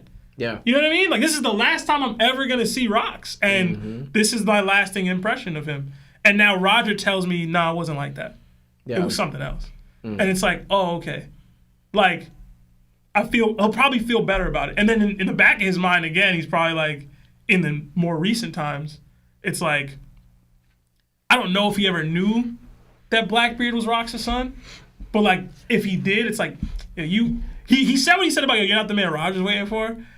If he had that correlation, then he probably would have been like, you're not the one Rock's waiting for either. Just to throw that in Blackbeard's face. That's hard. So maybe not, but I do like to believe that he did on some level. And maybe he just doesn't know that Blackbeard is Rock's kid. I don't think it ever mattered to him. So I love that. I love that the negative futures. I know we went over that last week, but I think that's such a perfect encapsulation of what happened to a lot of them. Because like you said, in the negative futures that we see that Oda draws, like a lot of them are shorter, uglier, fatter, just downtrodden, ruined by the negativity of what's happened in their life. And if Rocks would have survived and they could have stayed together as a crew, granted, some of them I don't think ever would have been long-term Rocks pirates. Like Shiki clearly was too ambitious for that. Kaido was very impressionable and seemed to have real, genuine, like, I want to be a part of this or something. Big Mom, in general, it's hard for me to gauge with her because she's called Rocks a numbskull and she's always been seemingly willing to backstab people, but that's her after this has happened. She was happy that Rocks is having a kid. Yeah. You know what I'm saying? Like, on some level, there was a camaraderie there, and they felt a way about being attacked by him. I will say, and I was going to bring this out in my point, but, like, they were pretty quick to be like, all right, we out. Yeah. After. And I'll get into that a little later. But in general, I thought that was a great breakdown. So, yeah. I don't know if you have more to... No, I just wish we get a little bit more of a scope on that conversation because it's like, what if they've experienced Emu, right? Roger says, yo, I found the One Piece. You don't have to go there. But, like, this is technically what happened, and this is how it relates to the monster. And then Joy Boy in that setting goes, yo, somebody got taken over by Emu. And then Whitebeard brings out and goes, is that what happened to Rocks, Roger, when you stayed behind? And Roger goes, yeah. And then Whitebeard ends up, like, taking a drink. He puts his head down, and he lets out, like, a tear. He's like, yo, for 40 years, I believe that this man who I truly started to love ended up being a solid dude till the end, and he didn't want to destroy the crew. Like, he wanted to hold it together. You know what I'm saying? Yeah. I don't know. It's beautiful, man. Yo, I feel like it would make One Piece so much harder because then it proves Oda can have two different paths during your reason for life, right? You can go down the good path, live a good life, you're happy, everything works out. During the bad path, everything that's worse happens to you, you fall to it, succumb to it. But you're never too far off from just having a good moment that can change you for the better at the very end. And I like that because it shows redemption, right? Like, that's what it's about. Like, if you could redeem yourself at the very end, then it wasn't all crappy. And I feel like for Whitebeard, he probably deserved that, and he got it at the very end, and then he got sick and started, you know. I don't know. No, I like it. I like it a lot. I like that part of it. Say, because even when you're talking about the whole Roger and Whitebeard conversation, because Roger brings up the whole D thing, like the D name, and he tells Whitebeard about it. And Whitebeard's mentions, like, I have a, and Master got annoyed with it in the beginning because we know of Rock. He said, that name comes up a couple of times, and somebody in my crew has that name. But it's hard to believe, out of all the people, too, you're not thinking of your previous captain. You're not thinking of Rocks with the name D. You're right. And that would link to them having more of a conversation and linking to what happened to Rocks because that's going to spawn on Rocks also had a D, and Roger could explain more to what happened because when Whitebeard left. So I thought that because that's a connection right there. Yeah. Like it's just we don't know what's in. So the conversation definitely is getting brought up, is what you're saying. Yeah. And to me, it's like there's no way for it not to. In a way. That's what I was alluding to. Damn, that conversation would be heavy, bro. I really would like that. We never get that full combo, bro. But he tells him the whole story there. But it would be nice, though. Yeah. It would be nice. At least that Rocks piece. Just the Rocks piece, yeah. And also, when you thought about the, you said, what was it? Bad Futures. Bad Futures? I wonder if that actually links to Blackbeard as well. Because what he saw, what happened, affected him too. Granted, he's not part of the crew, but in a way, you're talking about he's the bad version of Luffy. He's, in a way, going to kind of imply that he's going to have a bad future at the end. And in the way he's going about things are negative and bad. Well, Luffy, the way he's going about things is actually more positive and good. So I wonder if that actually factors into, like, everybody in a weird way. Rox's death affected so many people, even his own son. Low key, that probably would have happened at Magellan, bro. Yo, I'm serious, bro. Yo, if old boy didn't come through with the cure for Magellan's poison, that's a pretty bad future, dog. Yo, Shitty would have Shitty blessed that man. That's a pretty bad future. Yeah, man. Short future. Yes, but my bad for taking so long. I thought that was really good. Yeah. Lionel? So in the beginning, so when you like, I felt the same thing with the iconic moment when Roger and Garp take off their coats. And I'm thinking Garp didn't just take off coat; he took off his jacket too, like his inner jacket. It's hard, bro. Yo, so he has what we saw at Gat Valley, except the tie. The tie's not there, but he just has his dress shirt on, fighting. And Roger did the same thing. More, I've seen it. Roger looks more and more like a pirate, like throughout this fight to me. Like I saw more of a pirate as type of feel. This is what I think I said it later, but this is like what Goku and Vegeta did against Metal Cooler. Oh yeah, yo, pretty much. We're definitely. I bet when they saw all the Metal Coolers sliding down the mountain, and Vegeta was like, "Damn." And then Goku was like, "Yo, F it." And then Vegeta did it. Yeah, it was hard, bro. Yeah, when they was taken out. You know what's crazy? You remember when I bought that for you and Lawrence's birthday, mad long ago? Yeah. It was there for a minute, bro. Yo, seriously. It's crazy. I forgot we I miss watching DBZ movies, man. Yeah. That used to be dope, fun, man. That used to be dope. Yeah. I did reminisce of Goku and Vegeta in this moment. I did again, like that keep on showing the two duel. Because again, the show like they didn't even want to team up. They're just like, you want to just do it for want to just team up. But always that type of and Garp's like, I don't want to do it, but that's it goes into like. We can't just leave, let him run free. And that's like a double meaning to me. And that's what we're seeing later on. Is like, we can't let him run free because he's just going to start taking everybody out.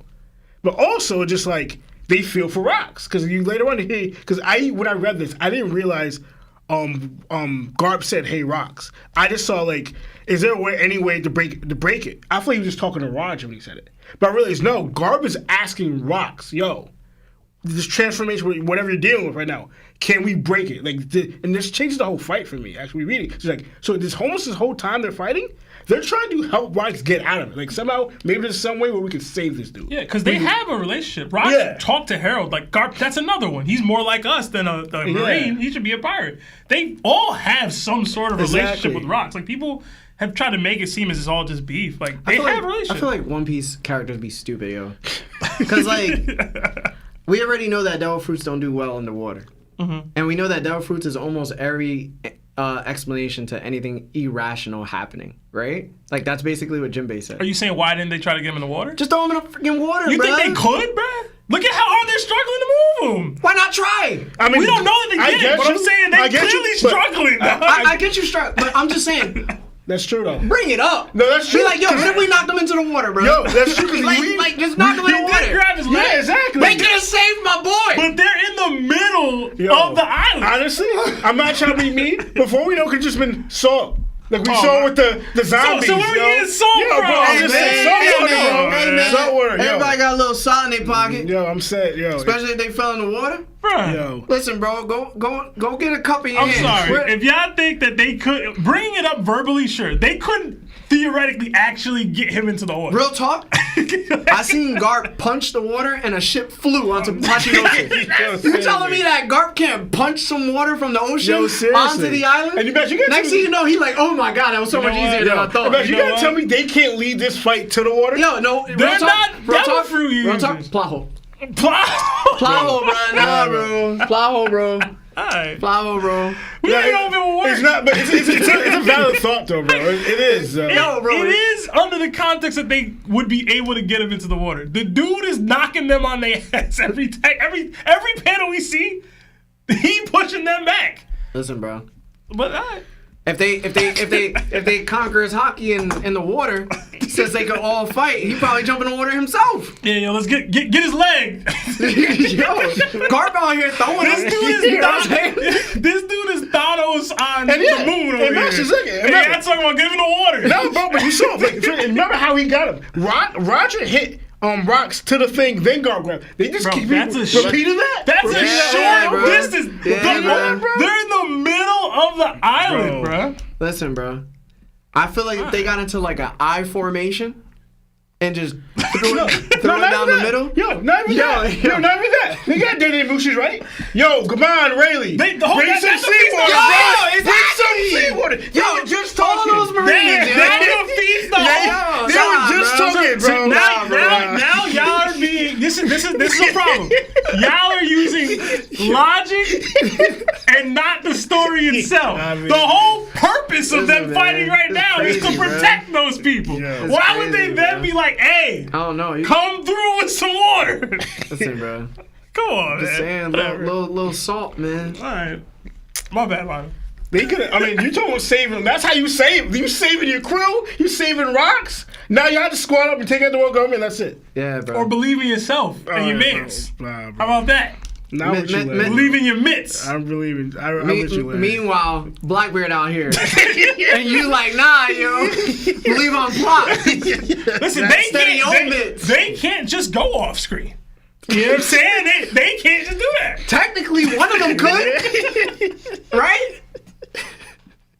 You telling me one of them can't hold them off long enough in order to get some seawater?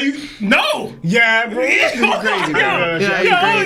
You're crazy, bro. Yo, I believe in Roger and Garp as much as the next guy. You think they can solo it out while the other one goes to get buckets? It's only like 2 minutes. Yeah, it's less than 2 minutes. You see how fast Garp is? Yeah, we saw he was moving fast in his old age. You can't tell me he can't do the same thing, move fast. And he's 40 years old, bro. And we come back and they in pack watch. Nah, bro. It's packed. Before you know, Garp could just throw that water. You realize they land in these hits because the other person is there, right? Listen. Like, you know what I'm saying? Luffy did it. Luffy did it against Crocodile. You know what I'm saying? Luffy had it in his mouth. Garp could have just spit on him and he probably would have turned back. Rock's got wings. He can fly over there if he needs to fly. Oh, water? Nah, bro. I'm up here now. That might be just wings to us. Yeah. Might not be real. I'm gonna shut up. Yeah, my bad. Where was I? We just kind of crazy. You didn't get far. I'll say that. Okay. You said Garp saying like he was talking to Rocks. You didn't realize the relationship, or yeah, you thought, yeah. And so again, this changes the fight completely because again, this shows like how much, and it also implies like how much Garp and Roger really are going all out on Rocks because they're trying to actually help him out, like especially towards the end.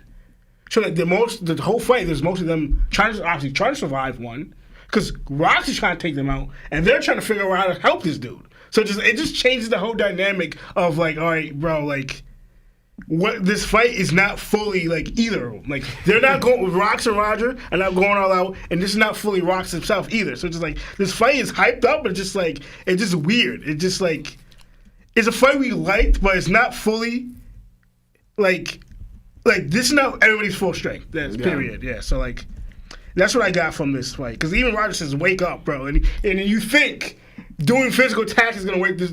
I'm not saying Roger's an idiot, but like Keely, I don't think this is gonna work. You constantly doing attacks is not gonna magically make him. Oh, I'm conscious now. You broke me out of my Damiverse. Because even good, they don't know what it is. I give it. They don't know what it is. They don't understand what happened to Rocks at all. They just know it's you look evil, it's a curse, and it's a transformation. We don't know fully what happened to him, but to me it's like I thought the same thing. Like I didn't think the water thing, but now that actually makes sense because we know because later on Roger brings up they think it's a fruit, they think it's an ability. Yeah, we know what negates fruits besides hockey. Is water. I mean, hockey just a tool that you use to hurt them. Seawater at least stops it, or the fact that actually negates it to a point. So you would think, if you want to really stop rocks, get them in some water, get some salt, So, but that's one thing. Big Mom and Kaido, I didn't really think anything of it. Like I thought the rivalry the whole thing was just about a fruit. Granted, it's you gotta look at her perspective. Like she was saving that for her son. This is my son. He's gonna be to have this fruit, and maybe her favorite son too. That's what kind of implied, and because you saw how angry she got when Kaido took the fruit and stuff. So but again, it's just I don't know. To me, I feel like I do agree. It should be a little more because I always thought it was a little more than just a fruit. But again, it goes into But I actually wanted to know with Kaido, just thinking. Again, going to what happened with him with rocks and stuff, did you always want to do this, or this solidified it? You have this thought in the beginning, forcing and cruel violence. Were you changing and rocks changed you? Then you get betrayed by rocks. No, I'm going back to my original thought. I always wonder, was that his thought process was changing over time, or this is the idea the whole time? Because I always wanted to, because they go back and forth with the rocks pirates, saying that Rocks is telling people if you don't want to stay, you could go. Pretty much, they're saying that this is our final score. But at the end, again, most of it was the conquerors how they viewed Rocks. Well, Shinky, Kyo, and them, they were pretty ready to leave. While you have Big Mom, Kaido, Whitebeard really stay with Rocks at the end, and that shows again, it shows the high caliber of Rocks too because. The ones who did want to stay were non-conquerors, but the ones who showed that they were willing to stay with Rocks to a degree were the conquerors. That just adds a little more value to Rocks because the loyalty he got was conqueror people. But I always wonder, for instance, the fact that that's happened and people saying that people betray you, and that's what Kaido said later on. He's probably thinking of his captain Rocks this whole time. Yeah, because we don't know if Kaido ever betrayed anybody besides what's his name, Orochi. But to me, he was never he was just using Orochi all these years. He never viewed him as one of his because we saw how Kaido views one of his, Jack and King and I guess Queen. He views them nah, those are my people. Those people I chose and picked. So clearly he's not down to betray people. It's somebody who doesn't even view as you're not even one of my boys. You're not one of my handpicked. You're just some guy that I used. So so it shows if he had that mindset, some of Rocks did rub up on him to a degree on that aspect of it. But because to him we, for instance, Rocks and Kaido's relationship to me wasn't a Orochi and Kaido relationship. It was more of somebody who Rocks respected. Yeah, and I mean somebody who Kaido respected. And I don't know how Rocks viewed Kaido, but he clearly showed he had some he was this little guy on his nerves a couple of times, but he still showed he liked Kaido to a degree. Obviously, there is some type of partnership or friendship was there. So that's why it shows how Kaido got upset when he felt he got betrayed by Rocks, just how Big Mom and everybody else did. And I do agree, I feel then this happened. You guys never went to go figure out what happened.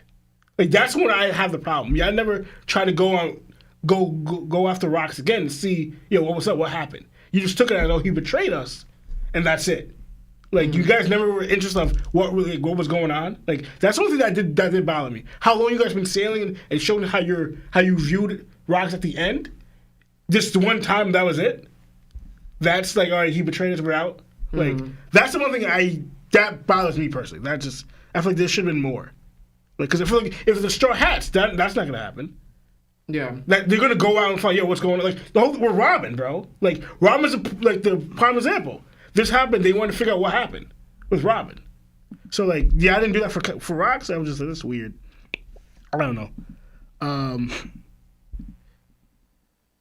I guess go to the Marco thing. That's clearly just Marco's father. There's really nothing about that. Really.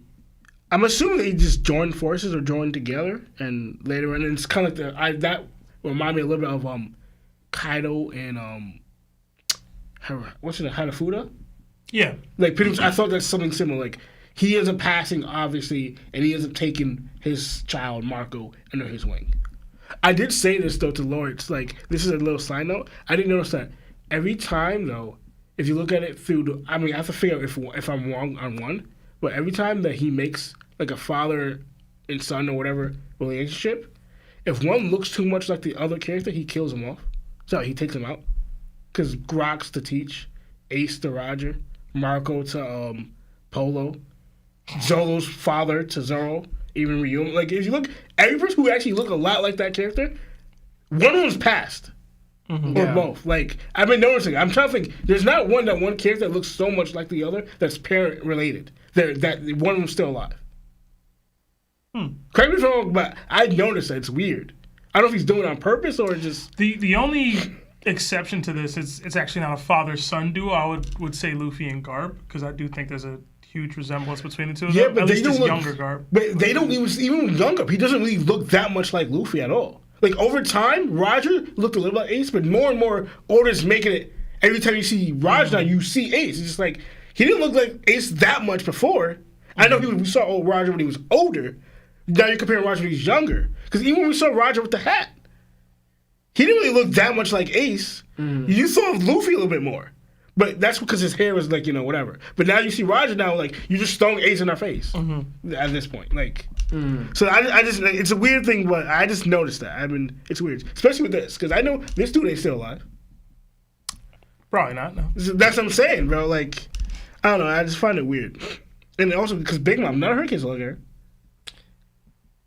Caribou and his dad, Ochoku. That's another example. Who? He's gone now. Yeah.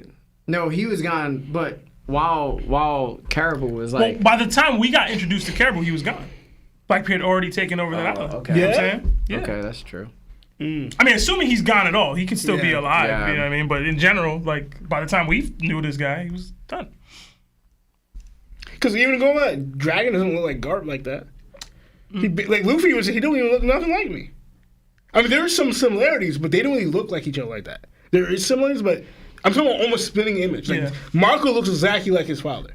Blackbeard looks a lot like his father. I mean, it would be weird to draw two people looking exactly alike in different ages like that. I don't know. But yeah.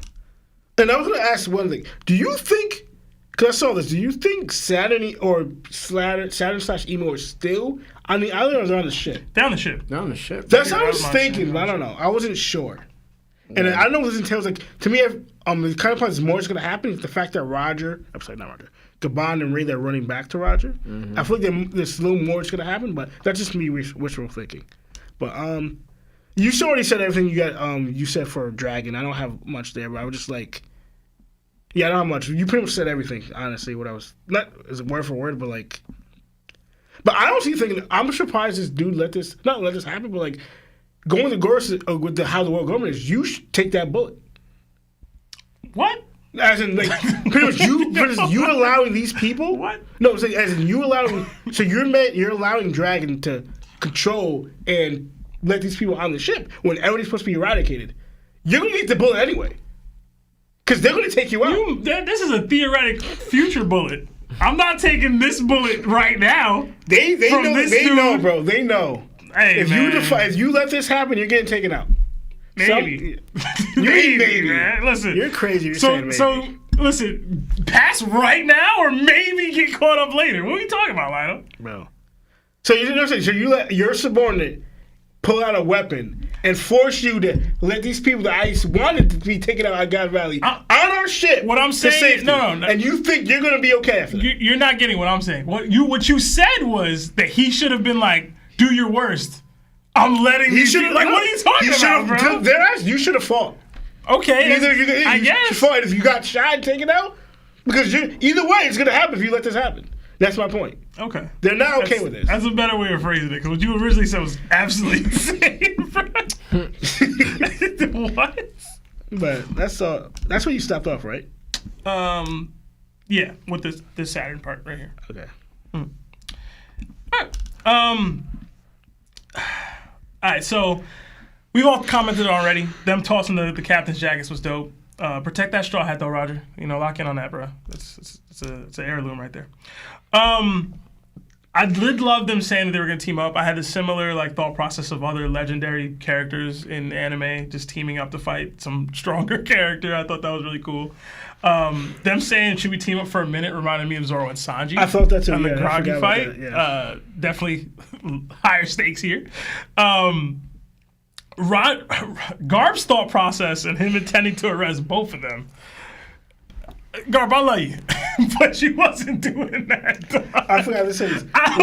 When he said that, it reminded me of Kizaru when he said, I want to go to Wano to take out Kato and Big Mom. Okay, it's just bro. What's with these arrows in their thought processes? Sure, bro. But I love the confidence. Them fighting is something I noticed, and I think I brought up a little bit when we were having our little debate. And it goes into my thought process on what Roger's suggestion is for them at the end of this chapter. They seem to be all doing a my turn, your turn kind of situation here, where it's yo, I'm creating an opening by you attacking this person so that I can get mine off. Rox attacks Garp dodges, Roger's able to attack Rox. Roger lands on Rox, Garp then uses that as a way to counter and slam him into the ground. After the slam into the ground, it follows up with an attack. So I'm yo, y'all doing this one on my turn, your turn. Y'all gotta while I was reading, I was yo, y'all need to start same timing right now, bro. Y'all gotta link on, time these things together. They want to team up, but still do a one-on-one fight in a weird way. Yeah, I was yo, man, y'all gotta start to swing at the same time, and we'll get to that later. But I thought that there. I love the Gloriosa interaction. She's so chill. Now that Shaki's safe, she's yo, let me tag along because I know my man about to be on that ship later or whatever. I think that's just so funny to me. And Larry bringing it up yo, Roger about to be mad as hell. I'm putting my all into this. I'm fighting to the death. I come back and on my ship is this chick that annoys the hell out of me. I'd be mad as hell. Larry highlighted the conversation between Kano and Big Mom. Yo, I wholeheartedly agree, bro. I do. It felt so contrived. Because even if you go back to their original conversation, which is why I kept going back to this page, and whatever, but it's Big Mom's original conversation about this was, on the day the Rocks Pirates fell into ruin at God Valley, I gave you the mythical Zoan fruit. And it's yo, no you didn't. No, you didn't. You didn't give me crap. And I was in my head, I'm did Oda forget that he wrote that? Or is this Big Mom just trying to manipulate the situation? It's very possible it's her trying to manipulate it. But I'm kind of yeah, whatever. Because in his mind, he's I know what went down. What are we talking about? Yeah. I hooked off on you. You was about to get at somebody else. I had to sneak you to steal the fruit in the first place. And then, to me, I was a little upset that, the same way y'all were feeling. Obviously, I've always been the Rocks were a more opportunistic crew. They didn't have this deep connection with Rocks, right? But when they have them all lined up together, I know they were there for different reasons. Kaido was there to test his fruit, and Big Mom was there to get back at Kaido, whatever. But I felt something when they were getting attacked by Rocks. They seemed to have a deeper, damn, what's going on? They felt a way. Not just oh crap, Rocks is tripping. It felt deeper than that in that moment to me, where I was okay, maybe there's more there than even I've given credit for over the past several chapters here. And then we cut to this, and I'm back to where I was, where it's nah.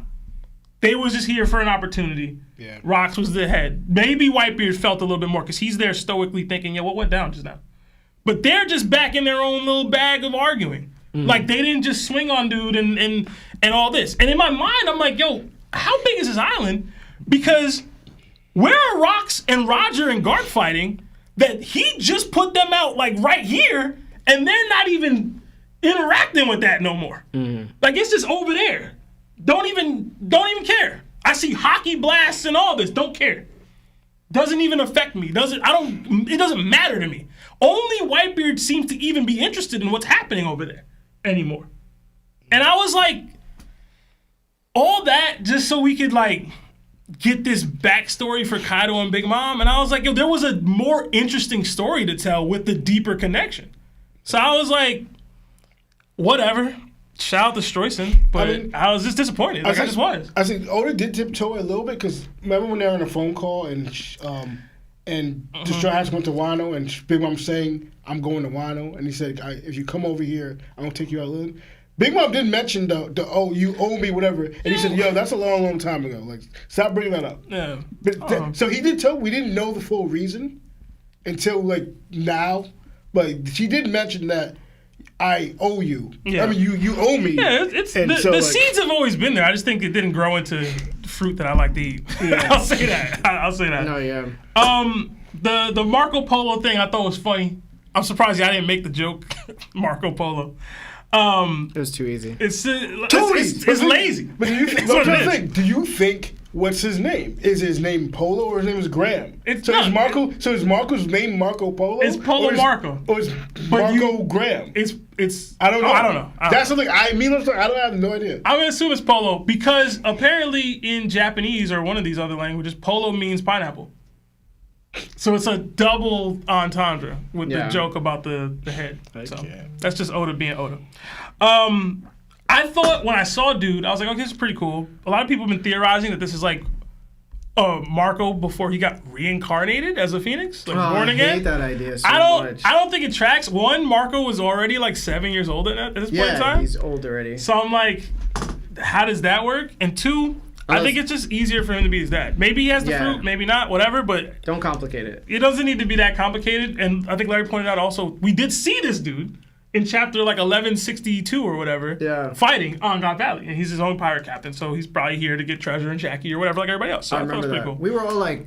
He looked like Marco, right? Yeah. Is that Marco? Yeah. Yes, So that's pretty cool. That was so funny. I will say... it looked like him. I do think this person ended up being Whitebeard's original right hand. That's what I think this person ends up being. And then somehow they pass or whatever, and Whitebeard does the crew where it's not going to be like that. It's going to be, you're all my sons kind of a thing. But I do think this is going to be the first right hand of Whitebeard who ends up passing, and then he adopts his son for him, kind of a situation. Mm-hmm. I did like the little inclusion of Stussy because, that's my girl. I miss her.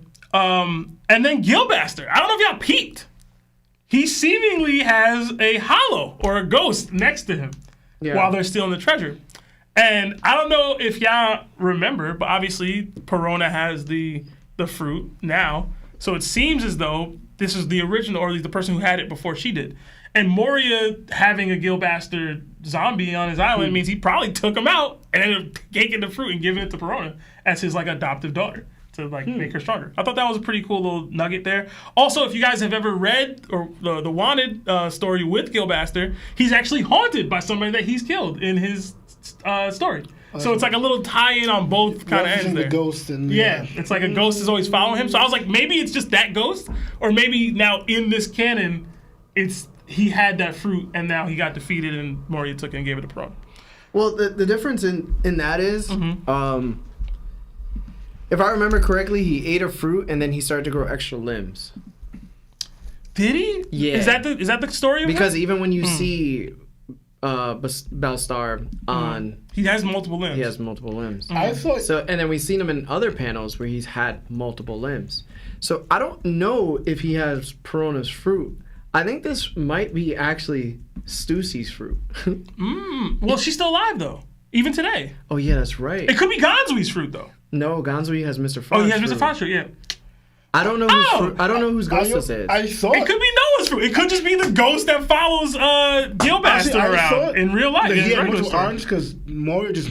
What's his name? What's his name? Hogback. Hogback just modified him. No, so there's a panel where Belstar, if I remember correctly, please correct me, but it's when they are coming off Rox's ship. We see like a little figure of him, and he has multiple arms. Really? Yeah. Yeah. And that's after they got devil fruits. So he ate like a devil fruit, from what I remember. Maybe. I don't know. Larry kind of highlighted everything I wanted to say about Dragon, so shout out to Dragon. I did love that moment for him. I thought it was really dope. It's risky, but I'm glad he was able to save some people, and this is obviously probably the start of his freedom fighter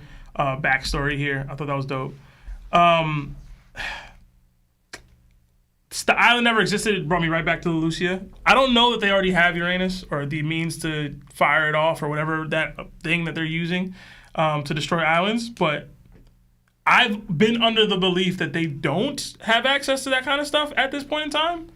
But if you ever wanted to erase an island, now would be the time. You know what I'm saying? And it just makes the most sense to me that they would fire it off here, even if it's a limited scope or possibility here. In general, shout out to Whitebeard, Kaido, and Big Mom. They didn't seem too affected from being attacked by rocks physically. I've already explained how I was disappointed in them and their emotional attachment to what happened to them there, at least as a development. But I guess it just tracks with what I thought before. But Whitebeard good, though. I was like, man. Like, a lot of people say Whitebeard got one shot, he got put out. I'm like, Whitebeard chilling, man. I keep saying every game, one shot. Whitebeard good, bro. Granted, I don't know how much time has lapsed since that moment, but still, he seems good. He seems all right. Yeah. It doesn't seem like the Garling thing's happening, so it's what it is. I told you it couldn't have happened. Listen, I don't know. It's all right. Listen. It can still happen in the future. Listen. I don't get why everybody and their mom continuously keeps saying that he gets it here. Yo, it doesn't make sense. It's not only does it not make sense. It's not physically possible because we've seen him on Wano. Yeah. He doesn't have the scar on Wano, so he doesn't get scarred here. And you keep saying, well, I guess he doesn't get scarred by And you just think, it'd be a hard-ass retcon. This is me acknowledging fault, okay? I'm trying to do that. I don't even want to say you're at fault. I just think that you're just being... Listen. I think you're just being, like... You're having a mental lapse. Like, if we tell you it doesn't happen here, it has to happen later. It can, and it could happen later. We showed you proof. It can happen later. Like, multiple times. It can happen later. It's like, yo, this dude drank Kool-Aid. And then you're like, nah, yo, he might have drank grape soda. It's like, no, but we saw him drinking Kool-Aid. And you're like, nah, grape soda's still possible. Hey, man. When Garling takes out Polo, it's gonna be up.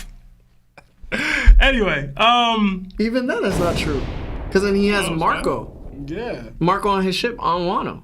Exactly. You just still take him out later. You're just saying anything. And it's still take him out later. And look what you did to the One Piece community. Look what you did to the fans. Out here thinking Garland really scarred Whitebeard at this point. He's still good. No, in God Valley. He's still good later. And what happens? Like, you leading people astray. This happens. This is 30. This is 38. When he gets Marco and he's on Wano, that's 30. That's 8 years past. I'm gonna be honest, bro. This is what abusing power looks like. Abusing power? Yeah, bro. When you got a little influence and people like you because you just sound good and you tell them something and it's not true. Hey, man. Yo, join a political party, bro. It's all still possible. You do good, bro. It's all still possible.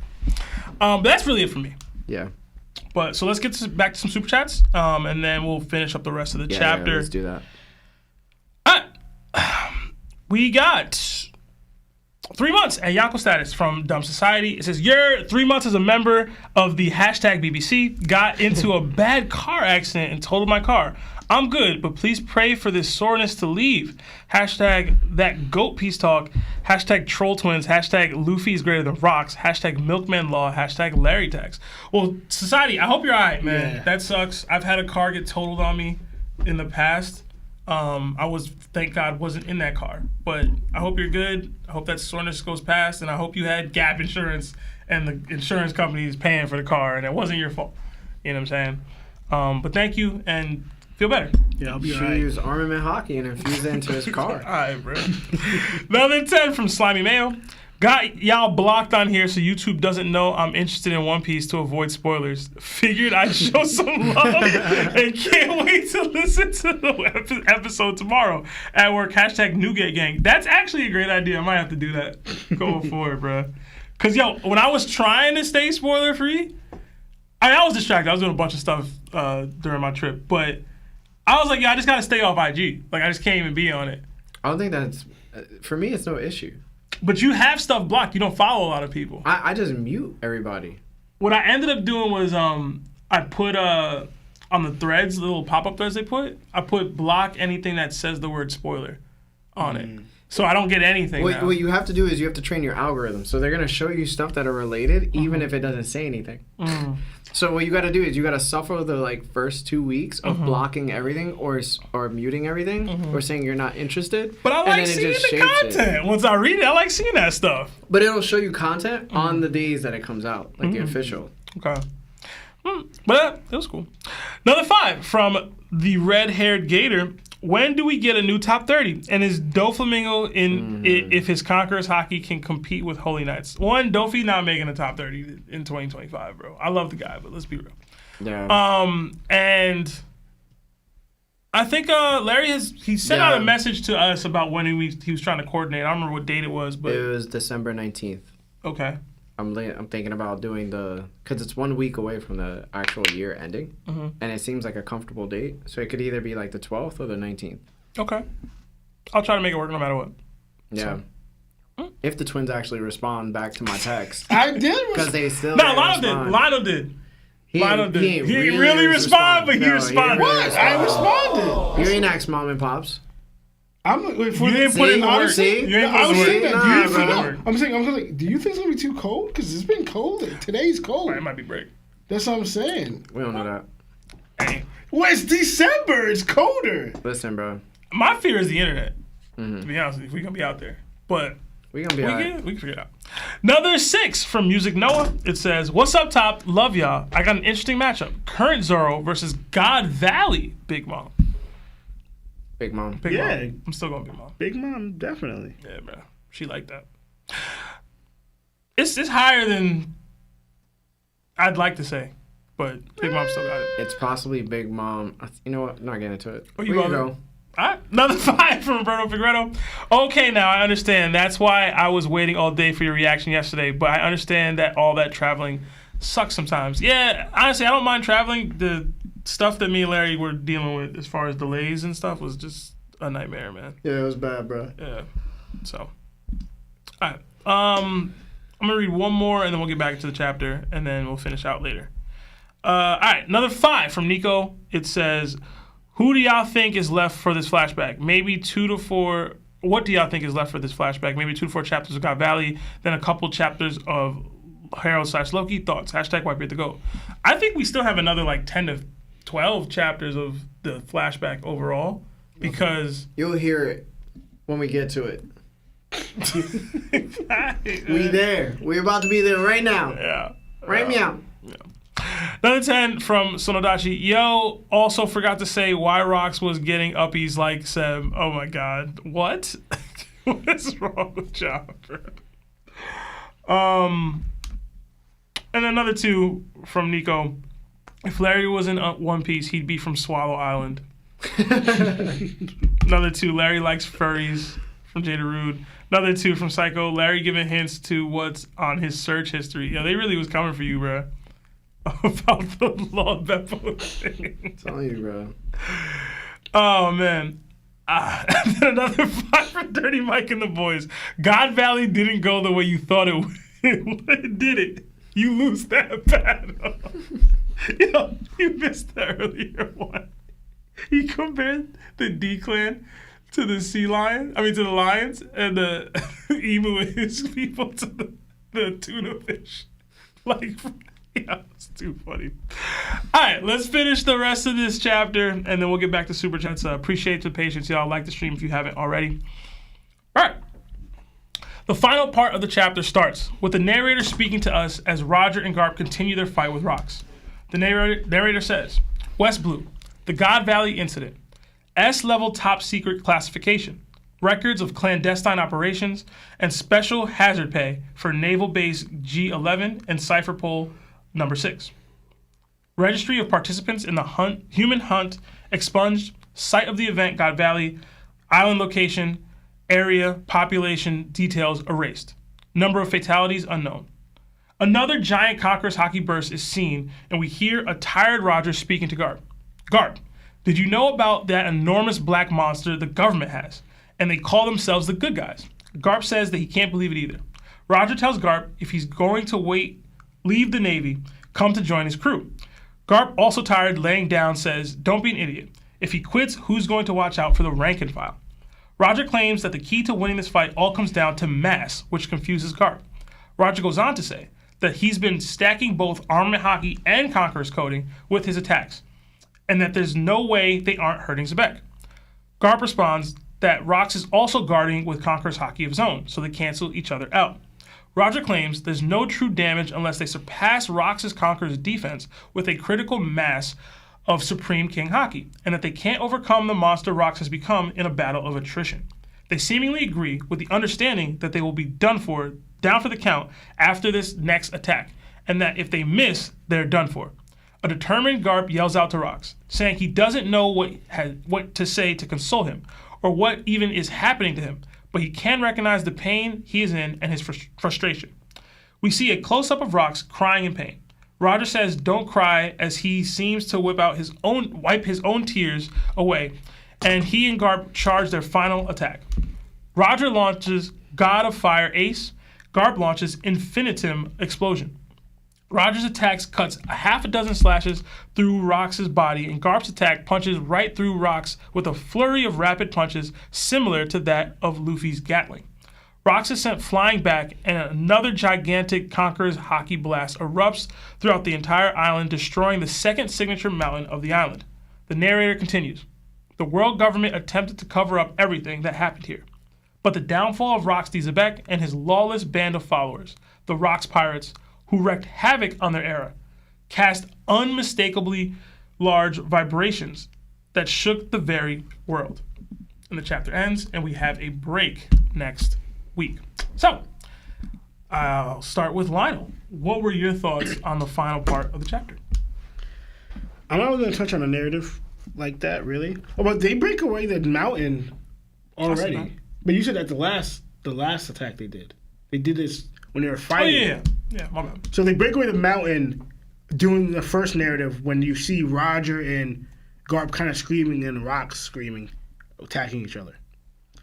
I was gonna bring out because I was just thinking what Roger was saying a little bit and what they're actually facing, because it goes to what Emu said, and when he did the Diamond Reversi to Doragi and Boggy, whatever their name is. I said it wrong. I know I said it wrong. That's so funny. You know what I mean. So pretty much, where is it? What is going on? My thing's acting weird now. I can't. So the chapter I have, but now my phone's acting weird and crazy for whatever reason. It's making a weird noise too. No, that's just the holder thing. You got this, bro. We believe in you. We believe in you. I can cut the Larry if you.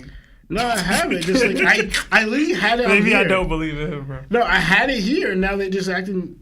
I can't, bro. You want me to bring up the chapter on my computer, bro? These damn phones. I can't. It's 11:50. 11:50. I mean, I'm just gonna go on my phone, but pretty much, because I wanted to. I could quote it, but I just wanted to just in a way, go for word to a degree. Give me bar for bar, bro. Bar for bar, bro. Verbatim. Yeah. Give me that reverberation. Come on, do it now. Okay. That word was a little hard for you to pronounce, huh, Seb, at the end. Yeah. Reverberation. Reverberation. Listen, bro. Okay.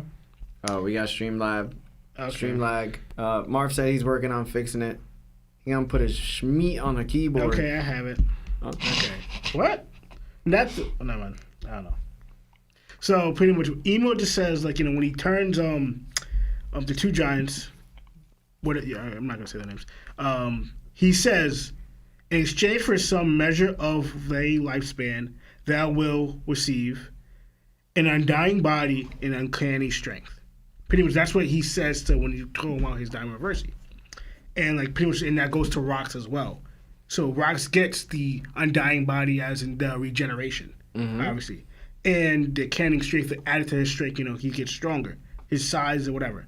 And I'm saying where Roger, what they're doing, and this goes into pretty much, and this is actually why going to the battle where we see now is the reason why adding to why Rox was so hyped. So you already have this monster of his own right, who first seen him taking out an admiral, pretty much able to get the crew he got. I'm not going into his whole list of what he did. We know what he did, what Rox accomplished. He accomplished fighting-wise. He was a beast of his own right. He was a monster. Before the Diamond Reverse, again, taking out Garling and then not Diamond Reverse, whatever. We saw fighting Harold. We saw how strong Rox is. So you have this monster already gets Diamond Reverse from another monster, Emu, and that amplifies, Rox, turning him into this. Turn him into someone who can't pass now, and pass in the relative sense because conquerors are able to negate that, it gets added uncanny strength. Now what they're dealing with is not just Rox can regenerate, but now we found out that to nullify their attacks, which we already know their hockey should, like we saw with Garling and others, that their hockey should hurt the regeneration part. So it should go over time they could lose. They could beat their opponent. But the fact that Rox is covering his body with Conqueror's hockey is nullifying. They said they're clashing each other out. So they're nullifying their own their attacks that Rox is doing. And we see it. If you look at Rox is still hurt. He's still getting damaged. Mm-hmm. But they're not doing enough to finish him off. Mm-hmm. And that could have been added to what Sebastian was saying, that they're attacking. It's a couple things. They're attacking one-on-one, and they're not putting out all their hockey where they should be to do this, to take Rox out. So you're dealing with the generation and Rox, constantly, guarding his body with his own conquerors, and now they're dealing with their own fatigue. Because I was talking about with Lawrence, the generation. I don't know if it's just regeneration of wounds. Is it generation of their own stamina, his own stamina? Because to me, he's not getting tired as they're getting tired. Mm-hmm. Their heart is getting used up, whatever. So with the Diamond Reversing, I wonder how much this affects Rox. Is this taking away Rox's life too? Because again, too much of hockey you're gonna gas yourself out. You're gonna use all your stamina, all your power, and you're gonna be they're exhausted. Well, you don't see Rox huffing and puffing. You don't see Rox going through that. Again, normally he would. We see them fight other times. We see him fight Harold. So he's human. So he would get fatigued, but he's not showing any signs of that. So in a way, I'm not saying he's with unlimited power, but I don't know how much Rox's body could take this, because his body's just being used as a vessel. So much hockey's being used out of him, whatever. So I don't know what the generation is doing for him besides just healing his wounds. I don't know if it's healing stamina and healing other stuff, or he's regaining back his hockey. I have no idea. But right now, the way Roger and Garp is saying, this fight's gonna last forever. It's not ending. Yeah. And we're almost done, because we've been fighting for a long time, dishing out a much hockey, trying to figure out to save Rox or to beat this thing, and it's not working because of what he's doing. So that's what I got from that fight, and it just shows. And to me, this kind of shows this is actually going what I said before, how beast of Rox is already by his own right, then getting this amplified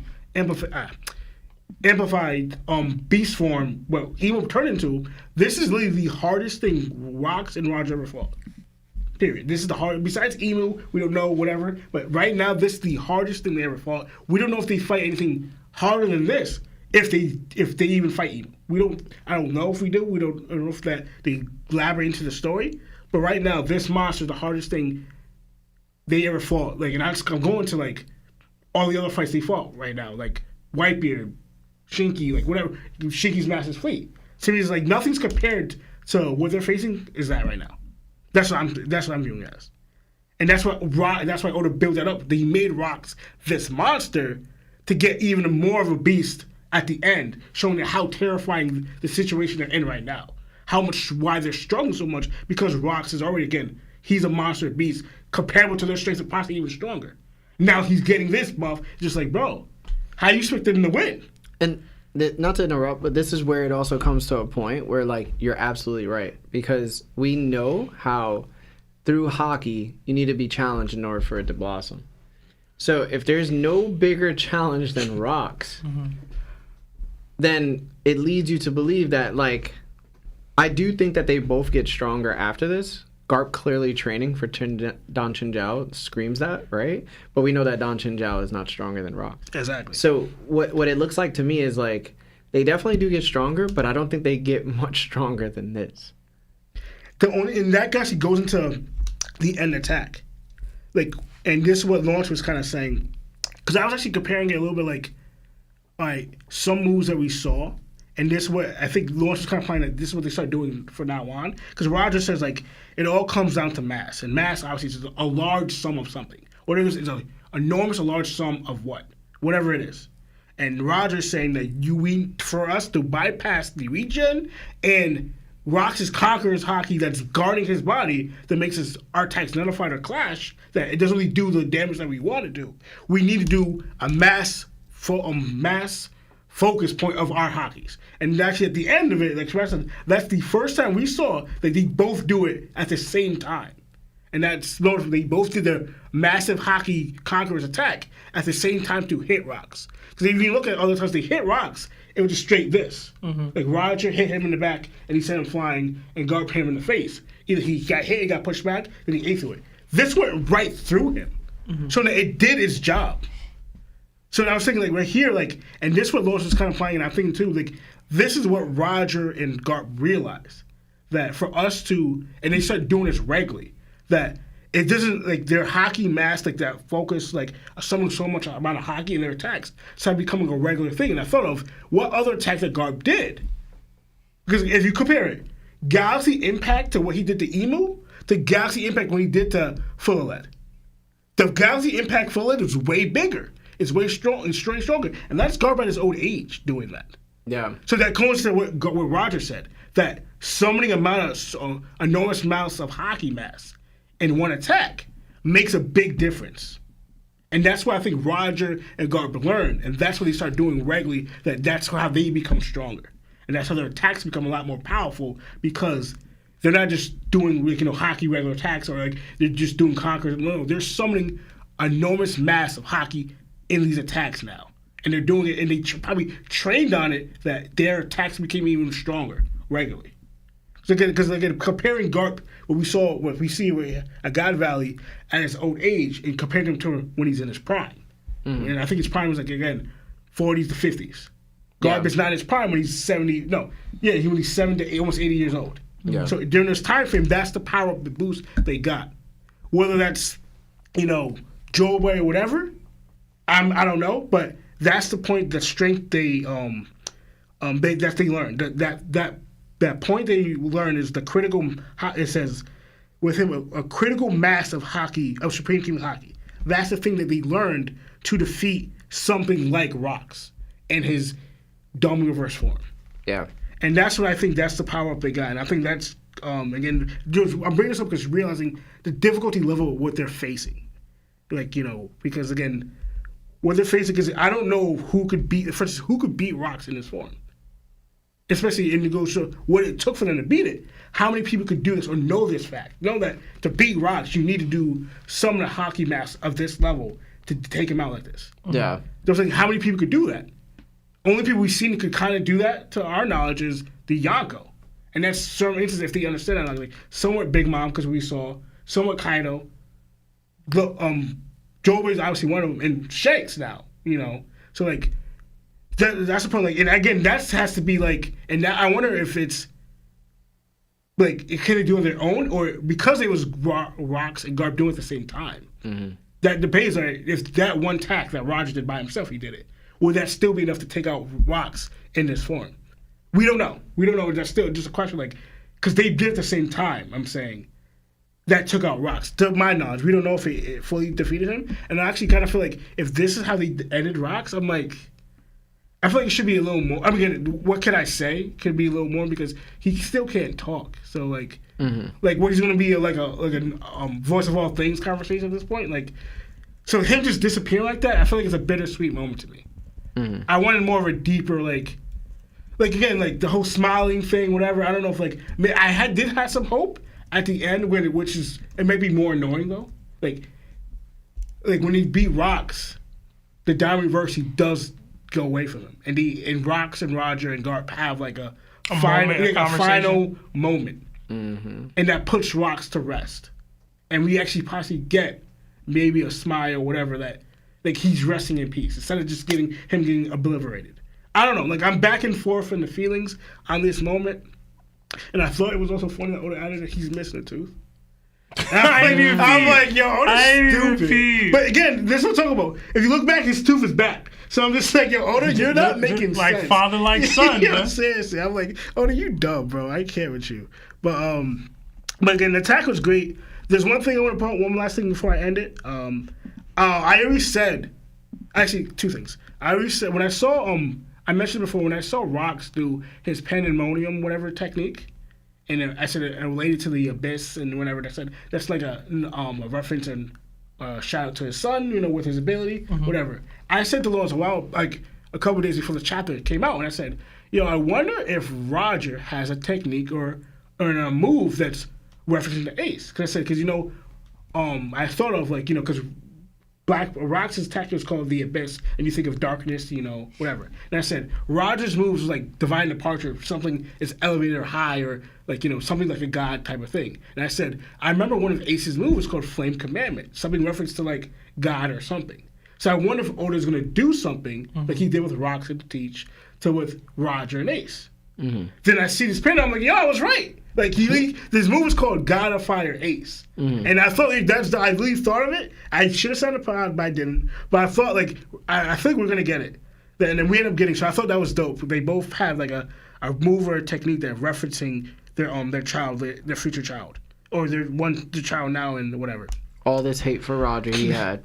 Little did he know he was calling him a god. I know, right? But I also thought of too. But I find it also interesting that they both because I found out Garb's fists are on fire.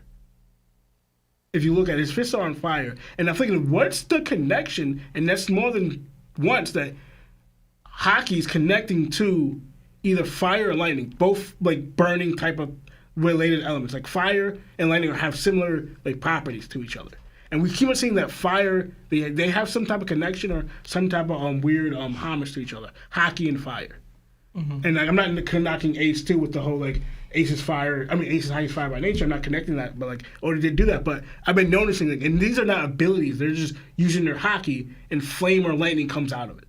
So I wonder what that actually means. Because and even this, Garb did a move that flames came out in his fist, and Roger did a move that is called referencing fire or flames. I wonder why they chose that move specifically to take out fire and with Haki to take out Rocks. I wonder what's the connection. And I don't think it's anything really important. I don't think it's going to be elaborated. But I just know they both did fire attack moves or related moves in this moment. Air. You said air? Mm-hmm.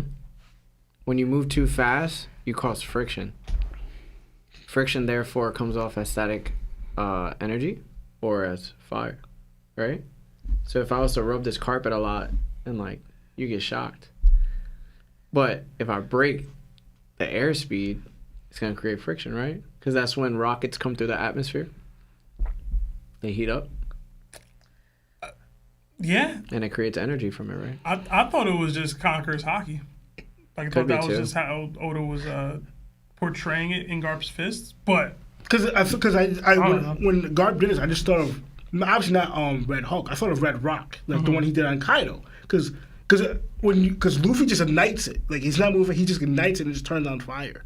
Yeah. So that's how I was wondering, I don't know. But I just find that interesting. Mm-hmm. But yeah. I think I don't have anything on the narrative here, but yeah. I'm gonna stop here. Alright, Larry. Yeah. What did I think, yo? What did I think? I really hope this isn't the end of God Valley. Yeah. I will be honest. I know Rocks is most likely defeated, but if the theory about Uranus destroying God Valley comes true, I'd love to see Roger saved by Gaban and Rayleigh, while Garp is rescued by Bogart or another recognizable, honorable Marine. As they make their way to their ship and sail off, they catch a glimpse of the Hammer of Dawn, Uranus, towering through the clouds. Too thick to see through, just like Lelouch, raining destruction down. Before that, we'd see that even with their combined attack, Roger and Garp couldn't fully take Rocks out. Rocks is actually no longer in Domi Reversi. The same way we saw Joy Boy's hockey not used by Emmett, and it knocked the Gorosei back and turned them out of their suspeculated Zoan forms, they became human again. I think that's very possible that happens because of Rock's and Garp's combined Haki attack. So he heals up, and then he's out of the Domi. That would be interesting. So Rox rises again, grateful that Roger and Garp pulled him out of the Domi Reversi. He laughs at the fact that none of his crew is with him, unsure if his child or wife are safe. He's almost immobile from the damage he sustained. But he looks up at Uranus raining hellfire and screams into the sky, challenging it, only to be torn apart by its immense power, falling into the sea. In other words, into Davy Jones's locker. Aha! That, to me, should be the final ending of God Valley. It would give the event the greatest possible send-off and explain why God Valley is no longer there. That's truly what I want to see. Another thing I wanted to point out was how due to and this is where I say like Rox may come back, because due to Bragi losing an arm, and there was a space between his arm that Gunko shot off and his hand, he was still able to move his hand. Mm-hmm. Like, even though it was not connected? It wasn't connected. But It wasn't could still move connected, it, yeah. but he could still move it. That's what I'm saying. Like, Yeah. I don't think this is the end. But it's very possible it could be. You know, because Conqueror's Haki is playing a factor into this. Wait, you're saying he's still alive to this day? No, I okay. think he's alive right now, Okay, but gotcha. through the impact of Uranus being used. Okay. Because Saturn, a.k.a. Emu, just said the same words he said about Lelouch, about it never existing. Yeah. And even though narration was like, yo, this is because it's unreported. Nah, bro. We know that's not true. Because it doesn't exist no more. It's not on the map. It's been erased. Right? So that connects. So let's talk about hockey. I just want to say to everyone in the One Piece community, being a hockey man is real. And you can all embrace it. For the longest time, hockey man was a term people used to ridicule. And I never understood why. You had people sitting on their hide horses believing the strongest were swordsmen or devil fruit users. Now we have Roger telling us that no devil fruit can surpass the color of armament. And Garp explaining that the only reason you can't hurt someone with armament or Supreme King Haki is if they also possess it. The Hakis cancel each other out. The only way to break through is if your Haki has greater mass. In other words, if it's stronger than yours. To be the strongest in the show, you need Haki. When Rox tried to resist Emu with his Haki, Emu's was stronger, so he fell to Domi Reversi. Kaido said Haki was everything. Rayleigh said Haki isn't everything. Joy Boy's Haki brought Emu to their knees. And now the legends themselves, Roger and Garp, are showing us that Haki is what it truly takes to overcome anything. I love that Oda put this back into perspective. For anyone who thought that being a hockey man was somehow less impressive than being the world's strongest swordsman or the world's strongest man, then you were wrong. So thank you, Oda. This is everyone's reminder. Now, I want to move on to further hockey acknowledgement, and that is being the combined mass of Supreme King Haki from Roger and Garp. I think the reason why we were all so confused at the chapter when everybody's attacks were being used was because they weren't collectively putting into one single mass in order to hurt Emu. Instead, it was separate masses. But each individual mass was not stronger than Emu's Conqueror's Haki. Therefore, they couldn't hurt Emu. You know what I'm saying? Yeah. Like their actual intention / will wasn't combined. They were just swinging at him. Yes. Individually. Mm-hmm. Which is why they couldn't hurt Emu. Yeah. And then Rox does his thing, and granted, he's not stronger than Emu either, right? So the slashers weren't doing anything to Emu. But I will say it does bring into question, Sebastian, if you have a different opinion about Kaido and Big Mom's conquers combined attack of the sovereignty. Does Blackbeard actually have a chance with the Gora now to cancel it out? No change. Yo, you're just stop. No change. See, yo, this is why he be trolling, bro. Exactly, He bro. literally gets told what is what, and he still denies it, bro. And then y'all gonna eat it up because y'all fall for his tactics all the time. Change. Y'all don't realize he gaslights you No change. Yeah. to think something that is not true. All right? No change. We have been hoodwinked. He's telling you in the manga. You're seeing it right now. Deceived. But then he'll be like, yo, but Rayleigh said he couldn't be Blackbeard, yo, so he Yeah, can't be right. Blackbeard, yo. Change. I can't. What? He said it, yo. Bash should be picking and choosing, yo. Picking and choosing, bruh. No change. I don't know. I just, Sebastian has had a lot of W's this arc. But when he gets an L, he pick and choose which L he want to accept. You know what I'm saying? Bro, exactly. It's crazy, yo. Must be nice. I also wanted to mention, there's something hidden here that nobody has said. Well, I haven't listened to anybody say it, so I don't care. Okay. Yo, the king that be shaking his fist. What's his name again? Elizabello. Elizabello, the second or third, I think his name is. I don't remember. Yeah, it's one of the two, right? Yo, he be shaking his fist. Pause. This looks crazy. Right? And he be charging it up. And then when he send it, it was said it could probably put a Yonko on his knees. That was a lot. But, you know what I'm saying? Yeah. Yo, Roger and Garp doing this right now.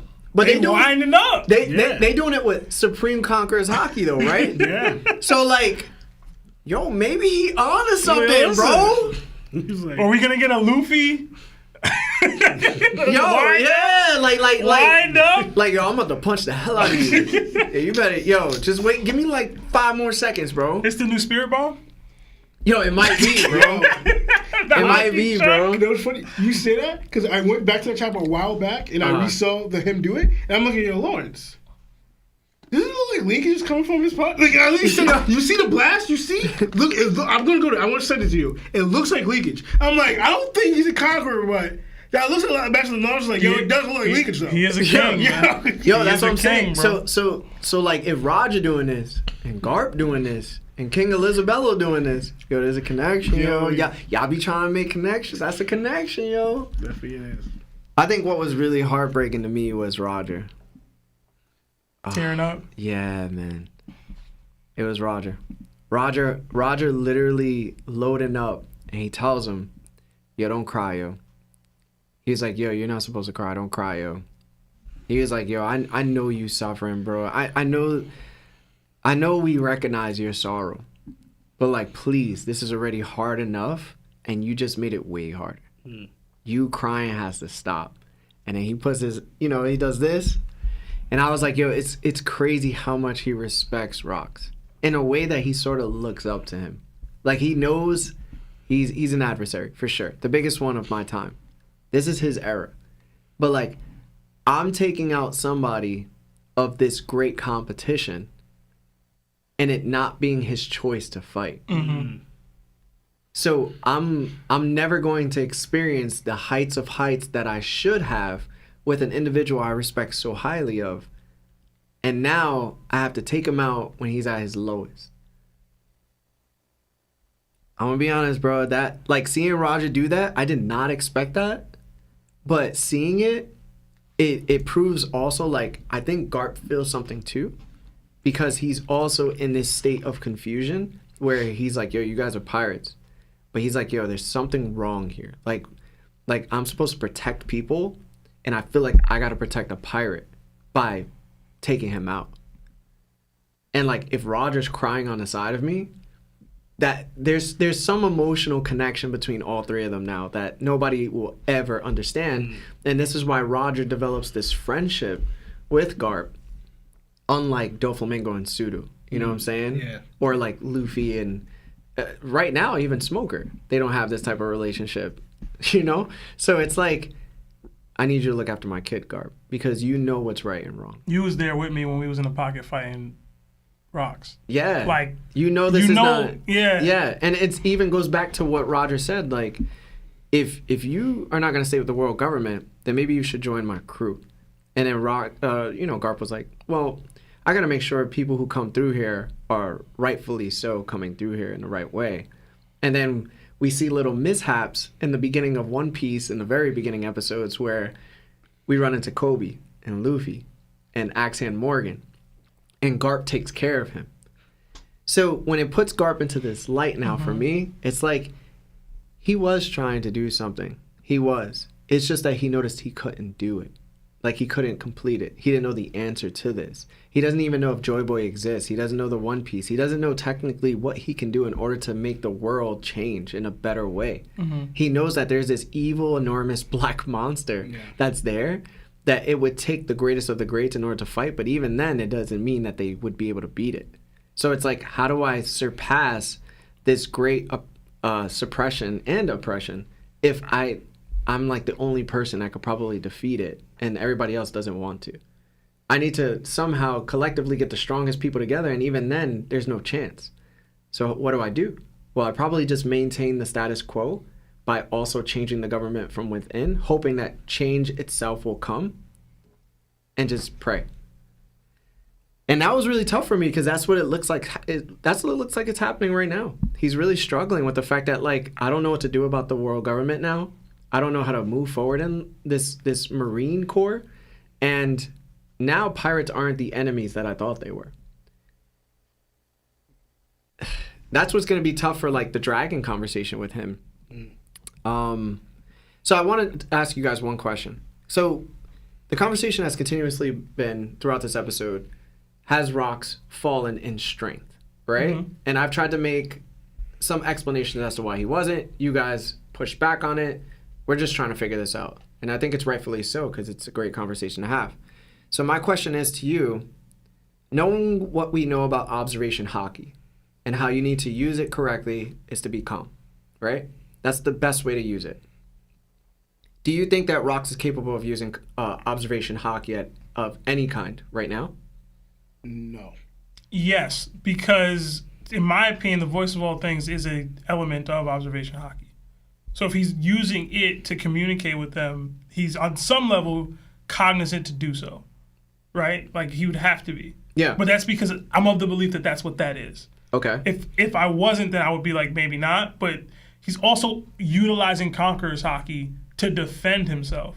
So it's like, at the minimum, he can use hockey, like, he can utilize elements of hockey to attack or defend or whatever. So I would say, yeah, he can. Okay, so can he use Future Sight?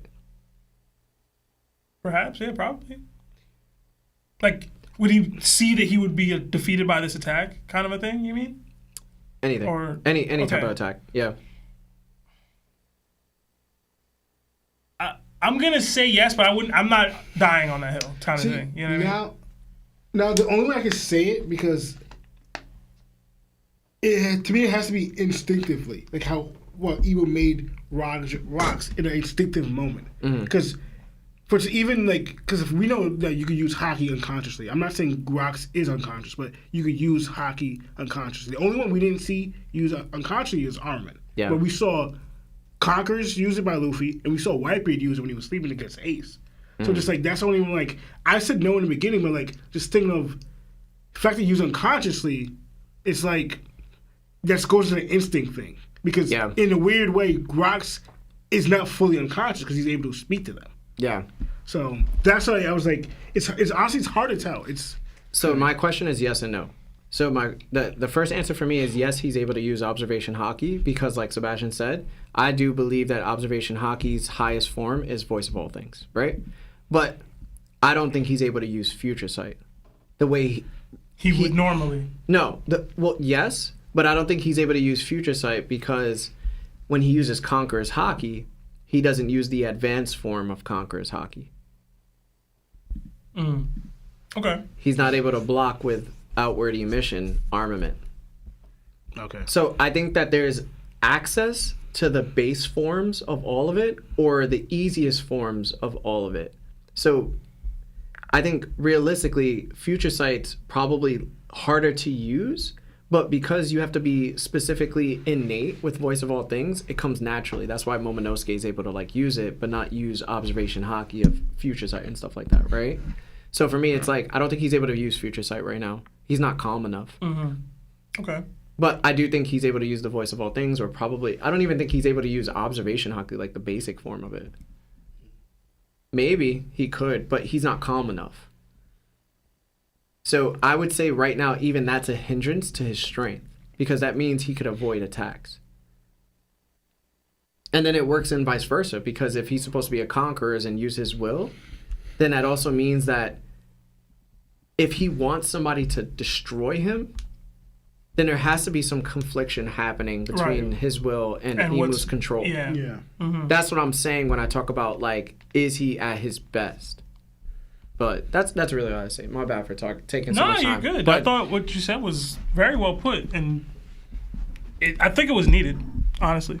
Yeah. So, I have some thoughts. I kind of want to just save them for either the call-in stream or next week because we got a lot of super chats to get to. And we only got 20 minutes left. It's up to you. The curse of being the reader, bro. Yeah. Nah, I think y'all did a great job kind of explaining things. I didn't have too much to add regardless. I did love the interactions here, the landed attacks, the ode to Ace. Just one thing. Him crying, Roger crying, also reminded me of Ace as well. Yeah, man. Like saying "Don't cry, stupid." That's Ace spot on. Larry pointed out something I really was gonna echo as well. With my point at the end was, this is Roger realizing like this is a rival of mine that I'm not gonna be able to surpass by the merits that I wanted. Like. If Rox was this guy who dominated an entire era and he had greats like Whitebeard even on his ship, I look at that as a contemporary, somebody, I want to surpass him one day. And this isn't that.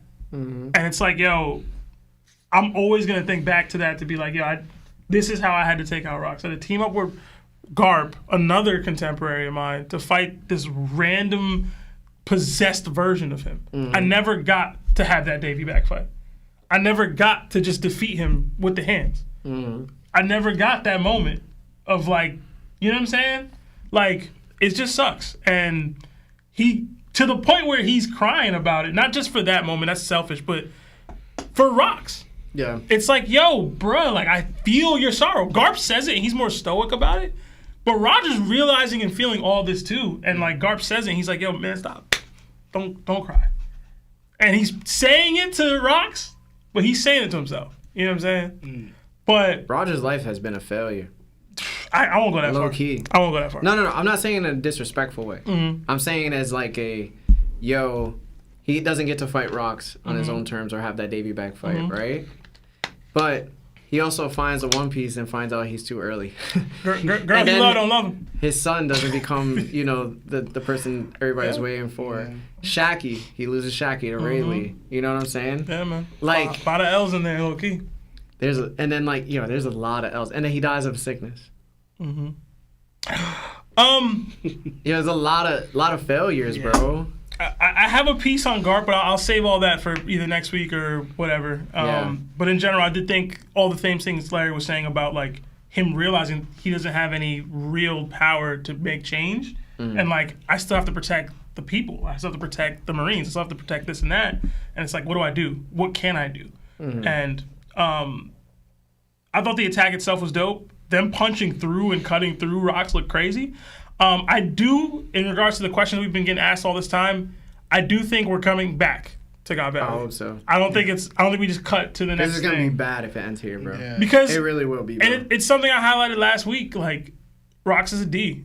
And I know we do technically see his face here at the end, but I don't see a smile here. Yeah. And you're supposed to die smiling when you're a D-Clan member. And Rox is one of the most prominent, legendary members that we've ever seen. If we're going to get his passing, I think it owes it to us as readers and people that have been a part of this series for so long to show us, or just a more prominent moment of him passing with either the smile or if it's not, highlight why because of the Dami Reversi. I agree. You know what I'm saying? So I do think we do get another at least chapter here dedicated to the fallout of this. And who knows if Imu comes back with the actual Uranus or whatever.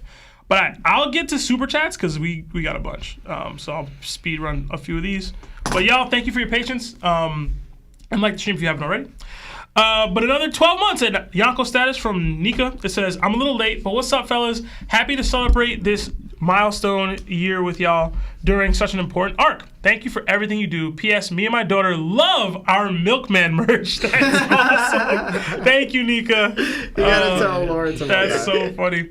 Another 10 from Rox D. Bikash.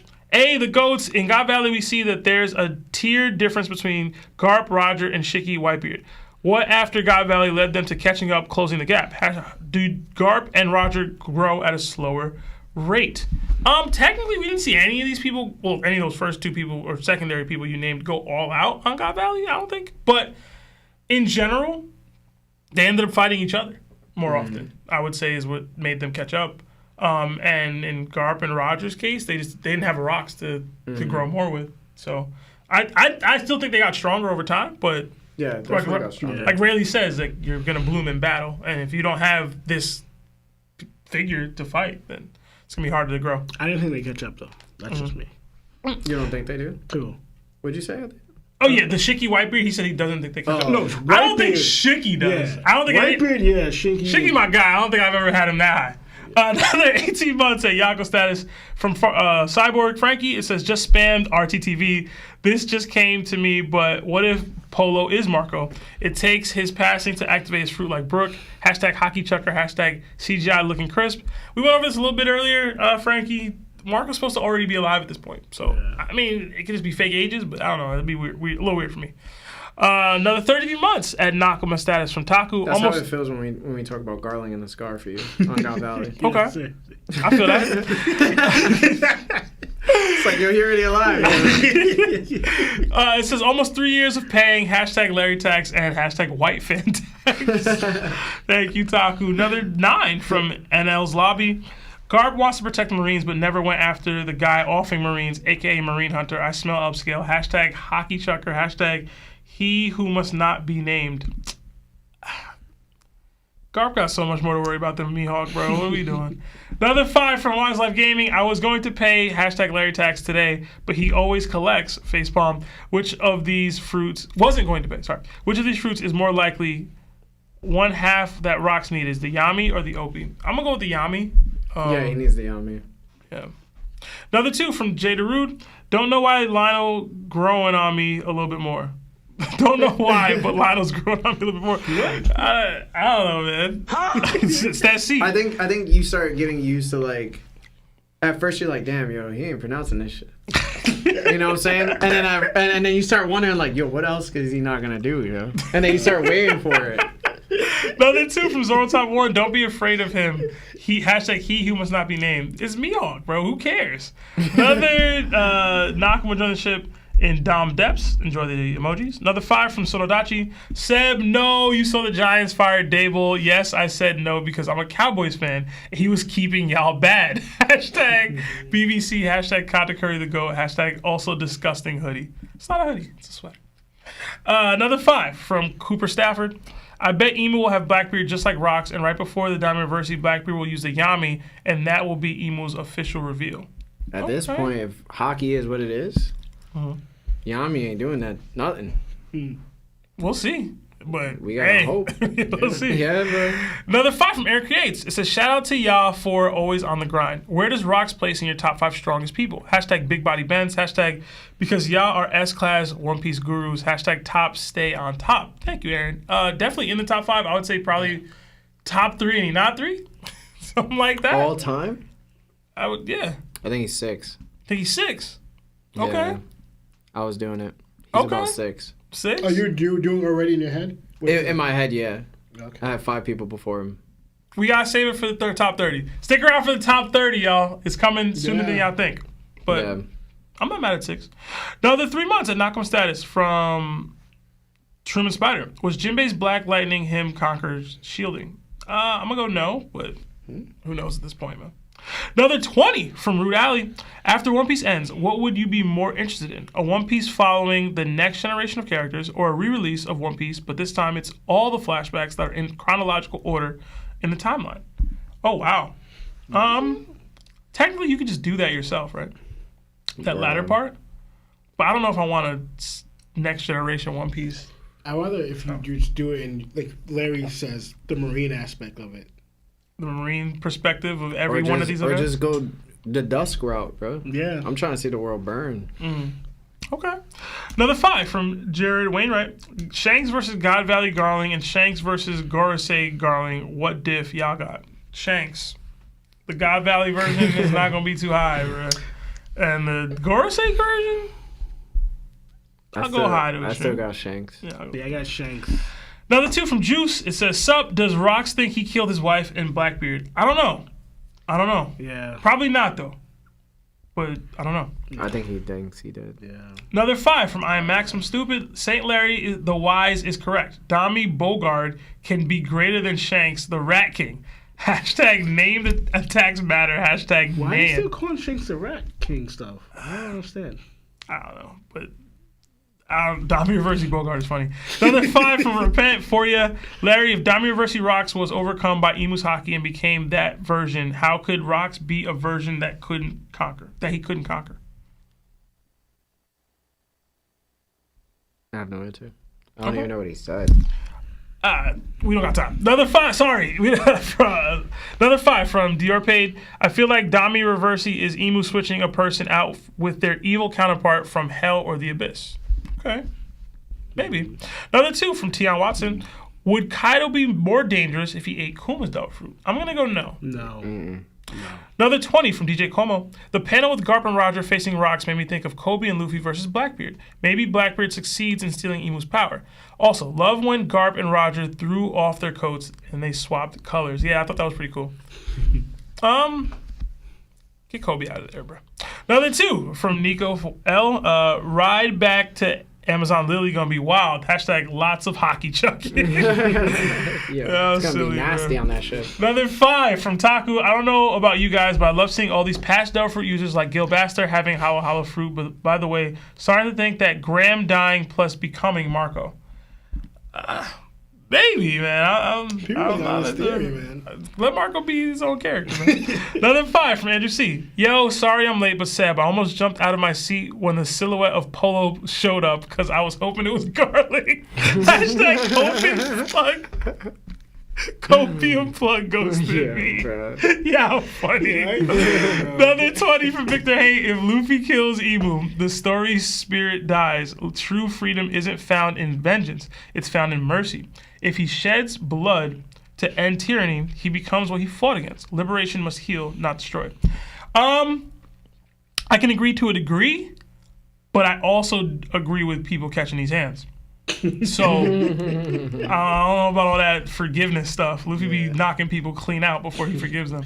Another 5 from Dizzy. Dragon crashed out and took some Davy Clan members to safety. What if they with him from the start? And why he's the most wanted man, he's got Davies on deck. Oh, Davies, pirates and the freedom fighters and the revolutionaries? That could be cool. Davy Clan members? Maybe. Another 5 for Pastor C. Do you think Kaido saw value in science from his time alongside Stussy and thus recruited Queen because of it? Maybe. I think he just wanted a way to use weapons of mass destruction in general. Yeah. But yeah, could be. Another 5 from DR Paid. I know Whitebeard in heaven right now shaking his head at Rox. Like, I gave him a family and he gave me shells. Rox probably in disbelief. Blackbeard killed his boy. Hashtag BBC. He's like, yo, how you get here? What? Your son. Another 2 from Kyber Corporate. Treat the ones you love like Larry treats Rox. I mean. Another 5 from Aleyatu Sabe. Everyone versus Emu. Blackbeard swoops in parallel to Whitebeard, steals his fruit, and then it's Luffy versus Blackbeard, and the Blackbeard pirates with Dami Reversi versus the Straw Hats. Be kind of hype. Another 5 from JD Como. I believe being on the Rox pirate crew helped Big Mom rehabilitate her hunger pangs, but after the God Valley incident, she relapsed and never recovered. Wow. I mean, yeah. It's got a little more deep, too. Yeah. Another 2 from Pastor C. Hot take, Usopp beats Kurt and Frankie Extreme Diff. I highly disagree. Another 20 from Justin Anderson. Glad y'all send the Alphabet Boys out on the fam for missing my Larry tags because I'm going out like Whitebeard about mine. But greatest of all pods and love some Topped on Mondays. Also, I believe Davey is Joy Boy. Like Luffy is Straw Hat. Number. Or hashtag. Nothing. Okay. Maybe. Another 2 from John Gibbs. Go Bears. Garp is my guy. Okay. I mean, they handed the L to my Giants yesterday. That was pretty rough. Number 2 from Nathaniel Rodriguez. Do you think Blackbeard knows what happened to Rocks? Yes. Eris will at least tell him something, right? Mm-hmm. Another 5 from Aliyatusabe. By the way, Kuma risked everything. Oh, lost it. It crashed. Give me 2 seconds to get back. Oh, yeah. By the way, Kuma lost everything, risked everything to save young Teach, and Blackbeard repaid him by sexually harassing his daughter. Yeah, we mentioned this last week. It's tough, man. He didn't know. He ain't know, but he doesn't know. He ain't know. That's all I can say. Another 2 from Red Haired Gator. What do you think the future for Loki and the Straw Hats? That was the other thing I wanted to point out is that like we're supposed to take something from this backstory to connect to what's going to happen in the main story. And the hockey mask thing seems to be the biggest takeaway as far as how to defeat the dummy reversey situation. But I don't think Luffy's dealing with anything close to what Rock's got, like what Roger and Garp was dealing with. So I'm like, unless Loki gets dummy reversed or something, like I don't know that we're gonna have the same kind of need to stack in that way. Yeah, because the hockey mask only applied because Rox was coating his body with Conquerors. If you're not doing that, then you don't need to do the hockey mask. Like, is Gonko a Conqueror? I don't think that's on my bingo board, but we'll see. Number 2 from Dirty Mike and the Boys. Y'all think a Sea Prism stone made from Laugh-Tale? Yeah, it could be. Yeah. I thought Sea Stone was created in Wano, though. Am I correct? It was. Yeah. Mm-hmm. Another 2 from Michael Aguirre. Have you guys read One Outs baseball manga? #top. Yes. I watched the anime. I never read it, but I watched the 26 episodes that it had. I thought it was great. I really, really enjoyed One Outs. Another 5 from Black Ghost. I don't know if anyone said this, but POP, hold it down for Rocks. POP, hold it down. Just Tyan Watson became a Nakama. Welcome. Another 5 from Needless. Been forever since I caught Alive. Love what y'all do. Y'all got any emu identity ideas? I think emu's a woman at least. Love y'all. #Larry Tax. Go Cowboys. Not really. Just kind of the dude who took over the kingdom that Davey had originally. Yeah. I don't have anything more beyond that. Another 2, Canadian from Agent Q. Seb, with great power comes great responsibility. Yeah, funny, man. Another 10 from FTL Sam. Dragon fans hyped up Dragon like he was going to do something grandiose. I didn't see Dragon do anything but get beaten, drop babies, and threaten fodder. Why are we hyping this up? Dragon fans were wrong. That's a little unfair, but he ain't lying. It's his origin story, guys. He ain't lying, bro. He ain't lying. Another 2 from Tion. Would Kaido be more dangerous if he got Kuma's Dog Fruit? I thought I read this already. Maybe he sent it again. But no. I think we all said no. Another 5 from Thick French Boy. Roger, if I had 1 minute to get some seawater. Garp, 60 seconds, Roger. 60 seconds. #DBZ, #HockeyChuckers, #Chuck It Harder. When Goku was asking Piccolo. Yeah. #Larry Tags, #NoHockeyChucking. On Namek. Yeah. Give me 60 seconds. Oh, yeah, okay. Another 5 from Zoro Top 1. Rocks. Conqueror's defense was so good they couldn't damage him. This is their first time piercing his body. Rocks will regen. There's more left with Rocks, Hockey, and God Valley. We'll see. Another 5 from Agent Q. Do you think one of the Straw Hats will get Diamond Reversied after this flashback is done, forcing Luffy and Loki to do some hockey combo like Roger and Garp here? See, my issue with that is that Straw Hat would have to then have comparable Conqueror's hockey to Luffy already, Loki already. And I'm like, we only have 1, potentially 2 Straw Hats that even have Conqueror's hockey to do that? So it's like, are we doing all that? Yeah. So, I don't know. Another 5 from Hogan. Just haven't gotten a chance to support yet. Y'all are cool dudes. Don't forget that. Thank you. Oh, thank you. Appreciate it. Another 2. And all the support we need is a like, man. Another 2 from I'm Maximum Stupid. Fire and hockey. Sabo upscale. #a few good men. Another 5 from Dizzy. Was there always hockey in the world or created during one of the wars like Devil Fruits? I'll say hockey was always here. It just hasn't been able to be manipulated until people learn how to combat with it or whatever. Rayleigh said there's hockey in everything. Yeah. Another 5 from Batman. Hockey man, but what's that weird thing in his hand that he uses to cut? All his strongest attack are with it. He named his son after it. #Cope. Number 2, Months had Knockman status, Warlord status from Max Power. I think Seb is sort of right with the Quake/Sovereignty attack, but more like a balloon popping in his face, thus stopping it, but explodes in his face. Hashtag Sebi. Thank you. Another 9 months, Knockman status from Sophia says, need Garp slander to stop. He changing the inside GV. God Valley. Okay. Thank you, Sophia. Another 2 from Max Power. Let's not forget Sengoku is a fraud. Hashtag filthy hockey chunker. Another 5 from Sereno. Do y'all think Luffy and Shanks could beat a Dami reverse seed rocks? What if Emu wipes out God Valley himself? Who's your favorite baddie? Favorite baddie is Robin. Could Shanks and Luffy defeat Dami rocks? Luffy retired too soon. Yeah, they'd have to figure it out soon enough, right? Yeah. Mm. Yeah. Another 5 from Inferno Knight. How strong do you think Kobe will get? Is it possible he could get to a Garp level and help Luffy against Emu? Possible? Sure. Likely? Hell no. Another 2 from Nathaniel Rodriguez. Elizabeth packing Emu with prep time. You have to charge for like 2 years, bro. Another 2 from probably still couldn't do it. 2 X's. I want to hear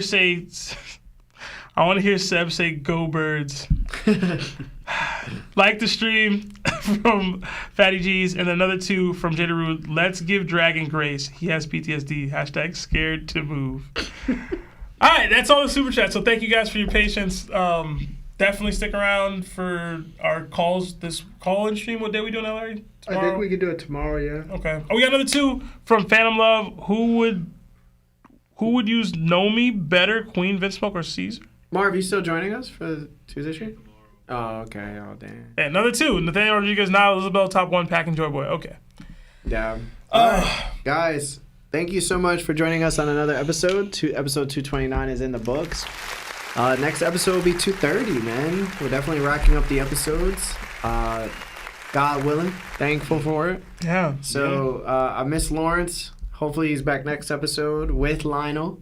You know what I'm saying? Hoping for that. Hey, I'm here on the streak. Yeah, but just want to say thank you to everybody that's on the Apple Podcast and Spotify listening in at work or on the road or just traveling. Thank you so much. If you could give us 5 stars and leave a nice comment, that would be great. To everybody that's on YouTube, yo, we mess with you heavy. Please like the stream if you haven't already, because it does help us with the YouTube algorithm. And thank you to Seb for holding it down when I was a little bit late. I apologize. But other than that, guys, we're going to see you next week at 6 p.m. So we hope you are here and ready for the next chapter. But anyway, my name is Larry. Lionel! Seb! And Lawrence. This is TOPT. Jana!